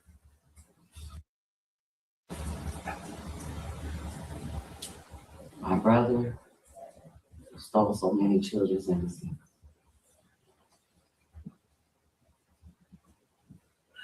And he's way more than old enough to know better. I hope that he can remember how we were raised. I hope that he can remember that he was loved. I hope that he gives the people that love her, closure in bringing her body so she can be laid to rest, because she deserves that. She's an innocent child. Her soul should not be roaming the earth. If for no one else, for her. If for no one else, his children. And this is a hard thing to do because this is my brother. And I'm not going to stand here and say that I don't love him, because I do. And I always will, and I want him to know that. And I hope that if he loves me, that he will do what's right. I watched him sit behind a mask. I watched him hold his head down.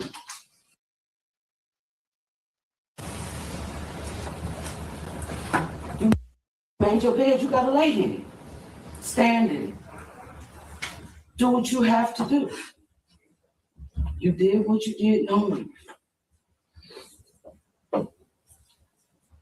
What you've done has just struck the community. I had to go back to work the day after I testified, 2 days after I testified. And the only thing I could think of was the children that I interact with every day that I love and will protect as my own. How are they going to see me? Because of him. Fortunately enough for me, I have a good support system, and the children I work with know who I am. The staff that I work with know who I am. And the people that I come encounter with every day knows who I am. So it's nothing that anyone can say on social media. Brother, look up at me. I want you to know I do love you. And that will never change. But you have to do what's right. You have to do what's right. I was being good. I was being quiet. I was feeling the sister. Because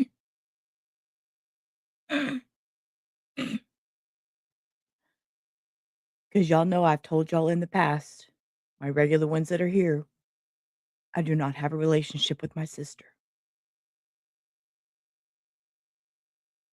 Doesn't mean you stop loving them.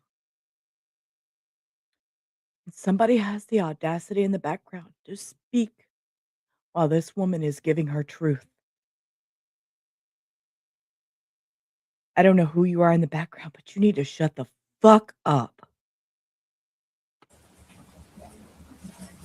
I can't turn off my feelings. I hate who he's become. I hate what he's done. You have to do what's right. So, because his actions leaving life. No, don't be so. I don't know content. I'm not sorry. I love my sister. Always will. We are not the same person. And people wanted me to be who she was. That's not the lifestyle I chose. And I'm happy now. Doesn't mean you stop loving that person in your life. Again, this goes back to mental health.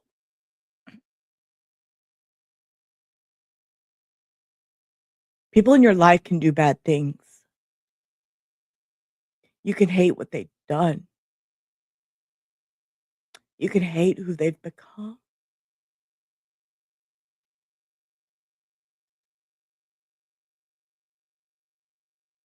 But stopping loving is hard. So, to turn off love for somebody is very hard.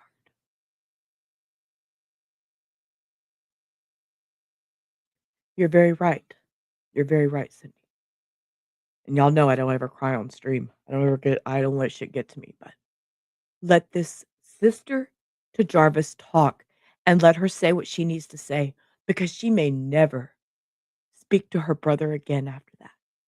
So her saying, "Look at me so I can talk to you," she needs to get this out. For her own mental health, she needs to get this out. So leave her the fuck alone. Leave her alone.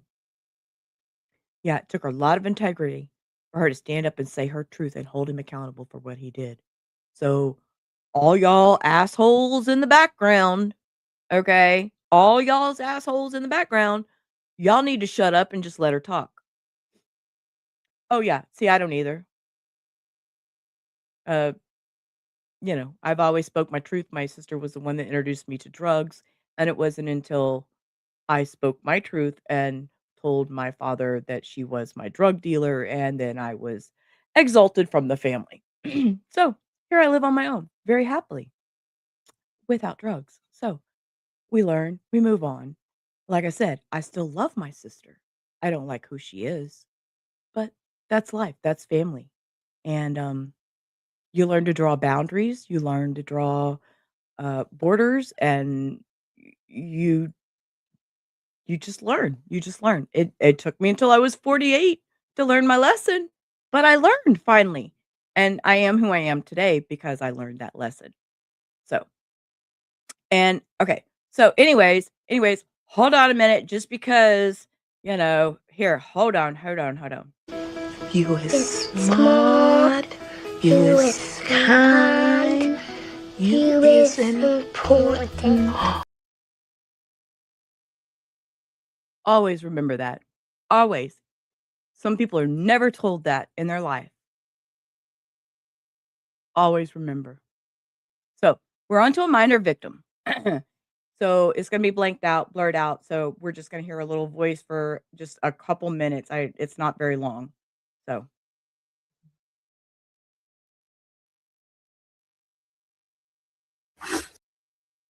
I hate who he's become.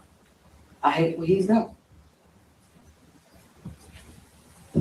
You have to do what's right. So, because his actions leaving lifelong scars. Let his consequences be so be so no other child faces what I have. Thank you for listening and considering how this changed and impacted my life. Yours, Brian. Thank you. You can return to the seat. Thank you. Dear Honorable Judge, I want to begin by expressing my deepest gratitude to the prosecuting attorneys and Sergeant Shannon Jones. I would not be writing this letter today if it wasn't for the tragic loss of Isaiah Harris. I often went many years without thinking of Jarvis Butts. Now seeing his image repeatedly, I've been overwhelmed with emotional and mental distress. I'm writing this in a deep place of vulnerability. I'm unsure if I will be able to attend sentencing as the toll on my mental health is immense. People cannot see the turmoil inside of me. I've been hospitalized many days I cannot get out of bed. And the last thing I want to do is suffer a panic attack in a courtroom. I want to be unequivocal. I believe in rehabilitation and in breaking the cycles of abuse. I believe people can change when they take responsibility and truly commit to doing the work. However, Mr. Butts is already a convicted sex offender when he abused me in 2014. He understood exactly what he was doing. He understood the harm. He understood the potential consequences of already being a convicted sex offender and of being convicted again. Despite knowing the harm and having every opportunity to stop, he continued to abuse children. Mr. Butts has avoided accountability far too long. I urge you to see this as a chance to end the cycle of abuse. Mr. Butts must never have the chance to be free again, because if he is, there is a great chance he will continue to abuse children in his old age. We have a chance in this court, in this moment, to protect others and break the cycle of abuse once and for all. I'm asking you to consider the future we are trying to safeguard. Even if the court accepts the sentencing recommendation and plea agreement, which I sincerely hope it does not, I'll be present at every parole hearing, no matter where life takes me. Thank you again to all for seeking justice. I like her. You were once someone I called Okay. that until you did what you did. Okay. New person. This is his minor daughter.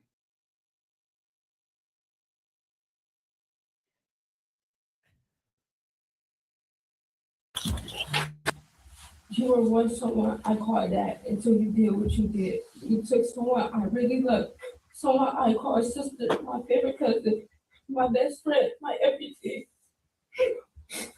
You changed the way I dress, the way I think. You even changed my sexuality. You did very hurtful things to me. I didn't take the trouble you caused me. I no longer look at you as a father figure, no longer as a hero, but now I look at you as a monster. You know, I don't like interrupting her, but I will rewind for just a second because pay attention to his body language. His eyes close. He starts breathing really deep and heavy when she tells him she no longer looks at him as a father figure or a hero. This is hitting him. I no longer look at you as a father figure, no longer as a hero, but now I look at you as a monster. You caused me trauma. It made me look at me different.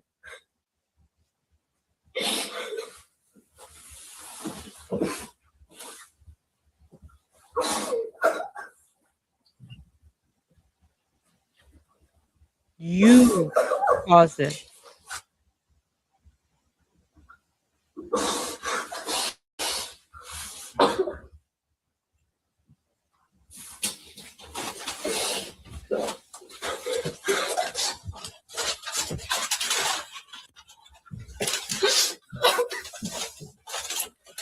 That's sad. She can't even finish her.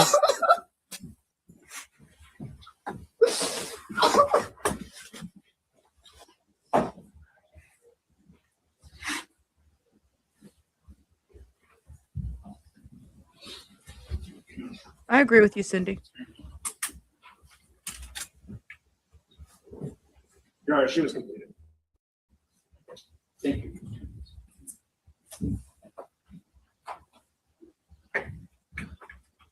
All right, Mr. Lee, who's going next?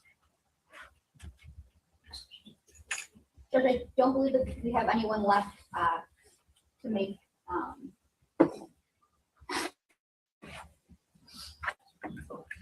any more statements. Okay.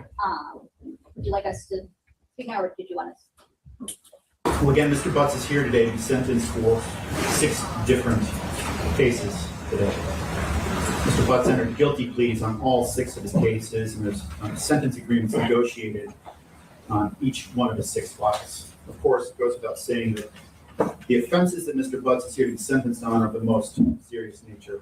Mr. Butts has a criminal history dating back to 1997. He spent time in the Michigan Department of Corrections previously for a criminal sexual conduct conviction following a plea he entered in 2005. It's noteworthy that he was paroled sometime in 2012 and almost immediately returned to his criminal behaviors upon being paroled. And Mr. Butts, I hope that you have truly listened to all of the people who spoke here in open court and the impact that your inexcusable and horrendous behaviors have had on the lives of so many people. Mr. Butts, you're going to have many years to sit and dwell on your horrible actions. Go, Judge. And it's often noted that justice is blind, but eventually, Mr. Butts, justice sees everything. As noted by both sides, these 6 cases are very complex with a lot of moving parts. And I know that the prosecutor's office and the defense team spent a lot of hours working on resolutions to these 6 matters. And I wanted to thank them for their efforts. I'm also hopeful that although the court could never make the victims of any of these crimes truly whole again, hopeful that the lengthy prison sentence being imposed today is going to bring about some needed closure for all of the victims and their families so that they can begin the healing process. So I'll go case by case, Mr. Butts. I'm going to start with file 25000-21801FH. Mr. Butts, for the offense of homicide, murder in the 2nd degree of Neziah Harris. The court is going to sentence you consistent with the sentence agreement 35 to 60 years in the Michigan Department of Corrections. You're not to have any verbal, written, electronic, or physical contact with Annette Harris or any family members of Neziah Harris. It's either directly through yourself or through any other third party. That includes all forms of social media as well.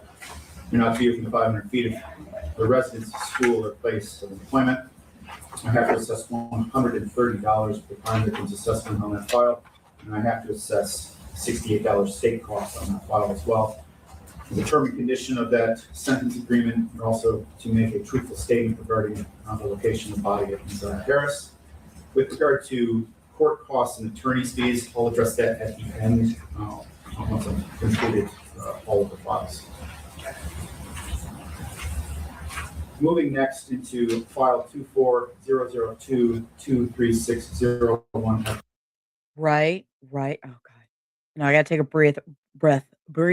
breather, something in between the okay, yeah. And Ariel Castro, carry on. And I have a feeling he's not gonna be long in there. And that's just my opinion. And that's just because of everything I have seen and read and followed for the last year on Neziah Harris. I touched on it once in the middle of a live stream. He's just a disgusting man. Just a disgusting man. Mr. Butts, for the offense of criminal sexual conduct in the 2nd degree, person under 13, defendant 17 or older, the court is going to sentence you consistent with the sentence agreement to 10 to 15 years in the Michigan Department of Corrections. You are going to be required to complete sexual abuse prevention programming or other treatment when you're referred by your agent. And that will do no good. You are going to be required to register under the Michigan Sex Offenders Registration Act and comply with all requirements of that act. You must provide a completed copy of the Michigan Sex Offenders Registration form to your field agent on your first in-person report following vacating your residence. Any address change, address verification, or change in your status with an institution of higher education. At each address change or verification period, you must present your Michigan driver's license or operator's license or personal identification card to the field agent at your first in-person contact. On that file, you're not to have any verbal, written, electronic, or physical contact with Michaela, Mikayla Jackson, or any of her family members, either directly or through any other third party, again, including all forms of social media, not to be within 500 feet of their residence, school, or place of employment. Again, I'm required to assess $130 to the crime victims' rights assessment and $68 state cost. It's also required there's lifetime electronic monitoring pursuant to MCL 750-520-10. Again, I'll address court costs and attorney's fees at the end. Moving now to file number 24006232001FC. Mr. Butts, for the offense of criminal sexual conduct in the second degree, person under 13, defendant 17 or older, the court will sentence you to 10 to 15 years in the Michigan Department of Corrections. Again, you're going to be required to complete sexual abuse prevention programming or other treatment when you're referred by your field agents. You're going to be required to register under the Michigan Sex Offenders Registration Act, comply with all the requirements of the act, provide a copy of the Michigan Sex Offenders Registration form to your field agent on your first in-person report following vacating your residence, any address change, address verification, or Okay, so we're not going to bore with the rest of that because basically I can tell you that what it ends up being 35 to 60 years, and then he got 10 to 15 years for each of the 5 criminal sexual conduct counts, which was there was 5 of them, but it's going to run concurrent with his murder, the second degree murder that he took for 35 to 60 years. So, I mean, which is stupid. I think they need to separate them out, but that's just me for justice for all. Okay. But what we're going to do is we're going to go a little wild and we're not going to leave on a bad note. Y'all know I won't leave you on a bad note. No, he did not tell. He did not tell. I know I hate concurrent. He didn't tell anything. He hasn't told anything and he didn't speak. He did not speak. So, yeah, from everything. Let me see real quick. Yeah. Nope. Never spoke. He got jail credit for being in there for 531 days. He got jail credit for being there 531 days. And that was really it. So we're going to go on to funniness. We got a comedy, cut it up just for a minute before we head out because y'all know I'm not going to leave y'all hanging with craziness. I found this comical as hell because y'all know I watch anything and everything to do with animals. Line has sped up. It is quite a bit faster. No. This guy, he's trying to do this weather forecast. He brought his All dog right. to work. Here's a proper take. Hail could be up to the size of eggs. So Max, See the dog I'm tail sorry. coming across the screen? Let me try it one more time. If he disrupts again, that's fine. People love dogs. People love dogs. It's People fine. love the dog. All right, Yes. here it is. The third one. And go over there. Go lay down. Come on. Lay down. Go lay down. Get your bone. Right here. Your bone. Wind damage up to 60, 65 mile per hour winds. And a flooding risk is also a possibility with some of the, okay. Let me go put them up. This is hilarious. Y'all, that is so meat. He's like, I'm be all up in your shit. Oh, nope, we didn't want to watch that. Hold up. That's not where I was going. Hold up. Nope, we're not watching Jake Long. So the timeline has sped up. There was one right after this that I wanted to show that I had in order. Oh, dog treats. Hey, Y'all this know is Ryan at the world all famous about- Whisker Biscuits Dog Bakery for another segment of our DIY dog treats. Do it. one dog treat video and then we're going to go because y'all know I love to cook. And during any moment I have downtime, I am in the kitchen cooking something because that is what I love to do. So we're going to watch him make some dog treats and then we're going to head out. Okay, let's go. yourself. This is going to be great for you lazy folks out there. It's super simple, super easy to do. It's a 2-ingredient dog treat recipe. We're going to take you through the process, which is going to be super fast, and show you how it's done. Whisker biscuit.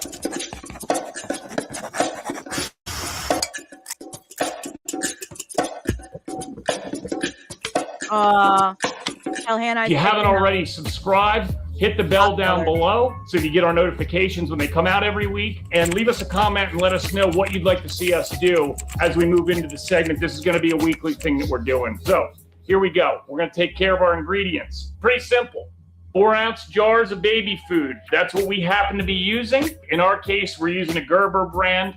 Doesn't matter what you use. You can also substitute purees in for either of the. Okay. Coming from a woman who was poor in the 90s, we bought Beech Nut because we couldn't afford Gerber. Heinz was also cheaper, but Beech Nut was the cheapest. Carry on, sir. These guys can be any flavor you like. We're doing a vegetable kind of fruit motif. We're running mango, apple, banana, and sweet potato, apple, and carrot. We also have 1 cup of wheat flour, and we're obviously using a flour that has a little bit of grain in it. If you're grain-free, you could certainly move to a grain-free alternative. You are going to have to incorporate an egg, though, to make sure it stays together once you bake it. Also, make sure you grab a mixing bowl. We're going to use a spoon, a rolling pin, and then, of course, a tray to cook them on. And ultimately, any kind of cookie cutter that you like. We have, for no particular reason, a miniature chicken here. It doesn't make a lot of sense, but it happened to be laying around, and we want to make a smaller treat this week. Let me tell y'all something. When he pulled out that chicken, you made your own I did too. Kayla had when I couldn't when I could afford it, we got Beech Nut.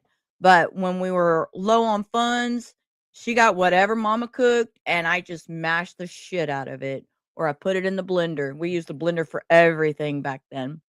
Now they have all kinds of fancy machines that'll make purees for them and stuff. I've never had one of those. I wouldn't even know. Wait, I do have a butter infuser. Does that count? Does that count as fancy schmancy? A butter infuser? Because we have to infuse our butter for certain treats. For my own treats, not for my dog treats. Wait a minute, let me back that up. They're not for my dog treats. They're for my treats, my special brownies, my special cookies, my special gummy bears that I make. It's a butter infuser thing. Yeah, that's what it is. But what I was going to say is he picked up that little chicken for the cookie cutter. Dude, my dogs, Meat and Lola. No. I need like a big full-size cookie cutter, because that's a joke. Anyways, that rooster he picked up, that's a joke. You can also use a knife, cut them into squares, whatever you have laying around the bottom of a glass, the bottom of a Tupperware container, any of those things will work. So we're gonna grab our mango, apple, banana. Ooh, that pop. Remember that pop sound? And of course, into our bowl. Ooh, I remember that sound. If you have a little spatula, you can certainly get in there. Oh, in the jar. Oh my God, it's Hit all him over with the place. Man, if I was only a This is baby. the kind of shit I really like, is watching this kind of shit. All right, we're gonna throw our cup of flour in, and then grab yourself a spatula. Start to incorporate it slowly here. Why slow? You're gonna have to get your Why hands slow? in there Okay, at some point. This is when I have questions. Why slow? Just beat that shit up and get it mixing. Get your hand in there. Why slow? I was like, when I was watching this first time, I'm like, dude, first of all, your cookie cutter's too small. And then you're saying, I'm like, But until it comes together, it's pointless. You can always use, like I said, any kind of puree in here will work. Puree some apples, pears, anything. Just make sure you don't get the seeds in there. Once you get it to that crumb-like consistency there, we're going to go in with the hand. I'm going to throw a little bit of flour on my hand. why didn't he just do that from the beginning? Why didn't he just do that from the beginning? Just put all the shit in the bowl. See me, I'd have put all the shit in the bowl, floured my hand, and just got in there. Why? and you dirtied a spatula by doing that. Just because I do the dishes around here. I don't have a dishwasher. I do dishes by hand. You dirtied a spatula. And we're just going to mix these guys together the rest of the way. Get all the flour off the sides of the bowl. Man, it smells awesome. This is the world's hottest Seriously? bakery today. It's So if you see me melt on screen, disregard that. I imagine it's going to look a lot like the Wizard of Oz scene with the melting witch. All right, we are now going to be out of bowl on the table. We're going to smash this out a little bit. And I was president of the It's a great FHA in high consistency. school. There's a little bit of give there. We're going to get our trusty rolling pin, grab a little bit of flour, just a touch. Now, these are going to get a little bit. Okay. I can hear somebody whispering in his background. My ears are so sensitive to noises and stuff, and this is why I do not wear earbuds when I stream. But I can hear somebody whispering behind his music that he has playing. I can hear them. Sticky, so make sure you flour them much like you would with a pizza crust. Get them down to about 1/4 inch. And the reason that you want to get them nice and uniform is so that when you bake them, they bake evenly. You don't have a bunch of wet spots in there. Grab your trusty cookie cutter. Like I said, we're using a chicken for no particular reason. Well, congratulations, Alanin. And just work through your dough here. I'm glad for you. That's awesome. It's tough to believe I do this for a living. If you do feel a little bit lazy and you want to make your way over to our website at some point, whiskerbiscuits.com is where you can always find us. We're also working with some local rescues so that we can donate everything we make in our videos at the end of the week here. And see, that's awesome. And I never thought about doing that, is doing this and donating it to my local shelter, because y'all know I'm totally all about taking care of your animals. And again, shout out Empty Shelter Project, who took care of my 2 babies when it came to getting them fixed. We learned our lesson. Thank you. Big shout out, Empty Shelter Project. All right, so we got a bunch of chickens cut out.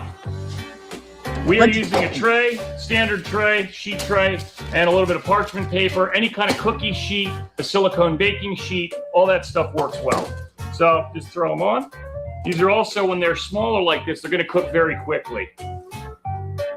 Now, the great thing about dough is, especially making dog treats at home, you can suck up all those pieces on the table. And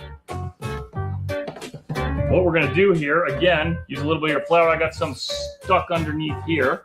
That's my secret flour depot. My chickens are all trying to run together. I like this guy. I enjoy watching him. They're running from, I don't know. We're going to roll it out again. Make sure you don't flatten your cutter. me, I'd have just Again, used- get them to about 1/4 inch. Particular. I just And the last use thing we're going to do is make this really easy. my knife And to just begin cut with.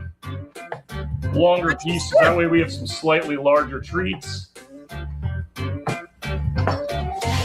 We're going to put our tray underneath there. Make sure they spread out. You don't really want them touching when you bake them. So now that we have these cut out and trayed, what we're going to do is we're going to throw them in the oven, a 325-degree oven for 30 minutes. If you want them a little bit soft, if you want them a little bit crunchier than that, do them for 45 minutes. Let's grab these babies out of the oven. Let's grab them. And there are our chickens, beautifully browned up. This concludes our 2-recipe apple mango banana dog treat. Thanks for stopping by today. We hope to see you for our next episode. Make sure that you comment and let us know what you want to see us make. Thanks. Isn't he cute? Isn't he cute? I adore him. I adore watching his videos. I really do. He said 30 minutes and 45 if you want him crispier. So see, I'd have to put him in for 45. What another recipe that I do just on my own is me. I'm frugal and muffins, when she comes in here, she'll tell you, my daughter will tell you, Uh, I buy I buy the chickens from Walmart that are they're like, I don't know, I think they're like $2.99 like the next day, the rotisserie chickens, you can get them on clearance the next morning for $2.99. So I buy them and I shred it out and I put it in the oven and I make treats. I dry it out and I make treats for the dog. I put it on low for like 300 for like 2 hours and just let it in there and it dries out. Love it. The dogs love it. Just a great treat. Just chicken. Nothing bad for them. Nothing too bad. So, anyways, it's been a great night. And I've been here for 3.5 hours and I just heard mom get up. So I have, see, look, Lola heard her too. Lola heard her too. She's over here doing her growling. Mom woke up. So, see, I had my time. I got to spend it with y'all. I enjoyed I'm coming, mom. I had a good time.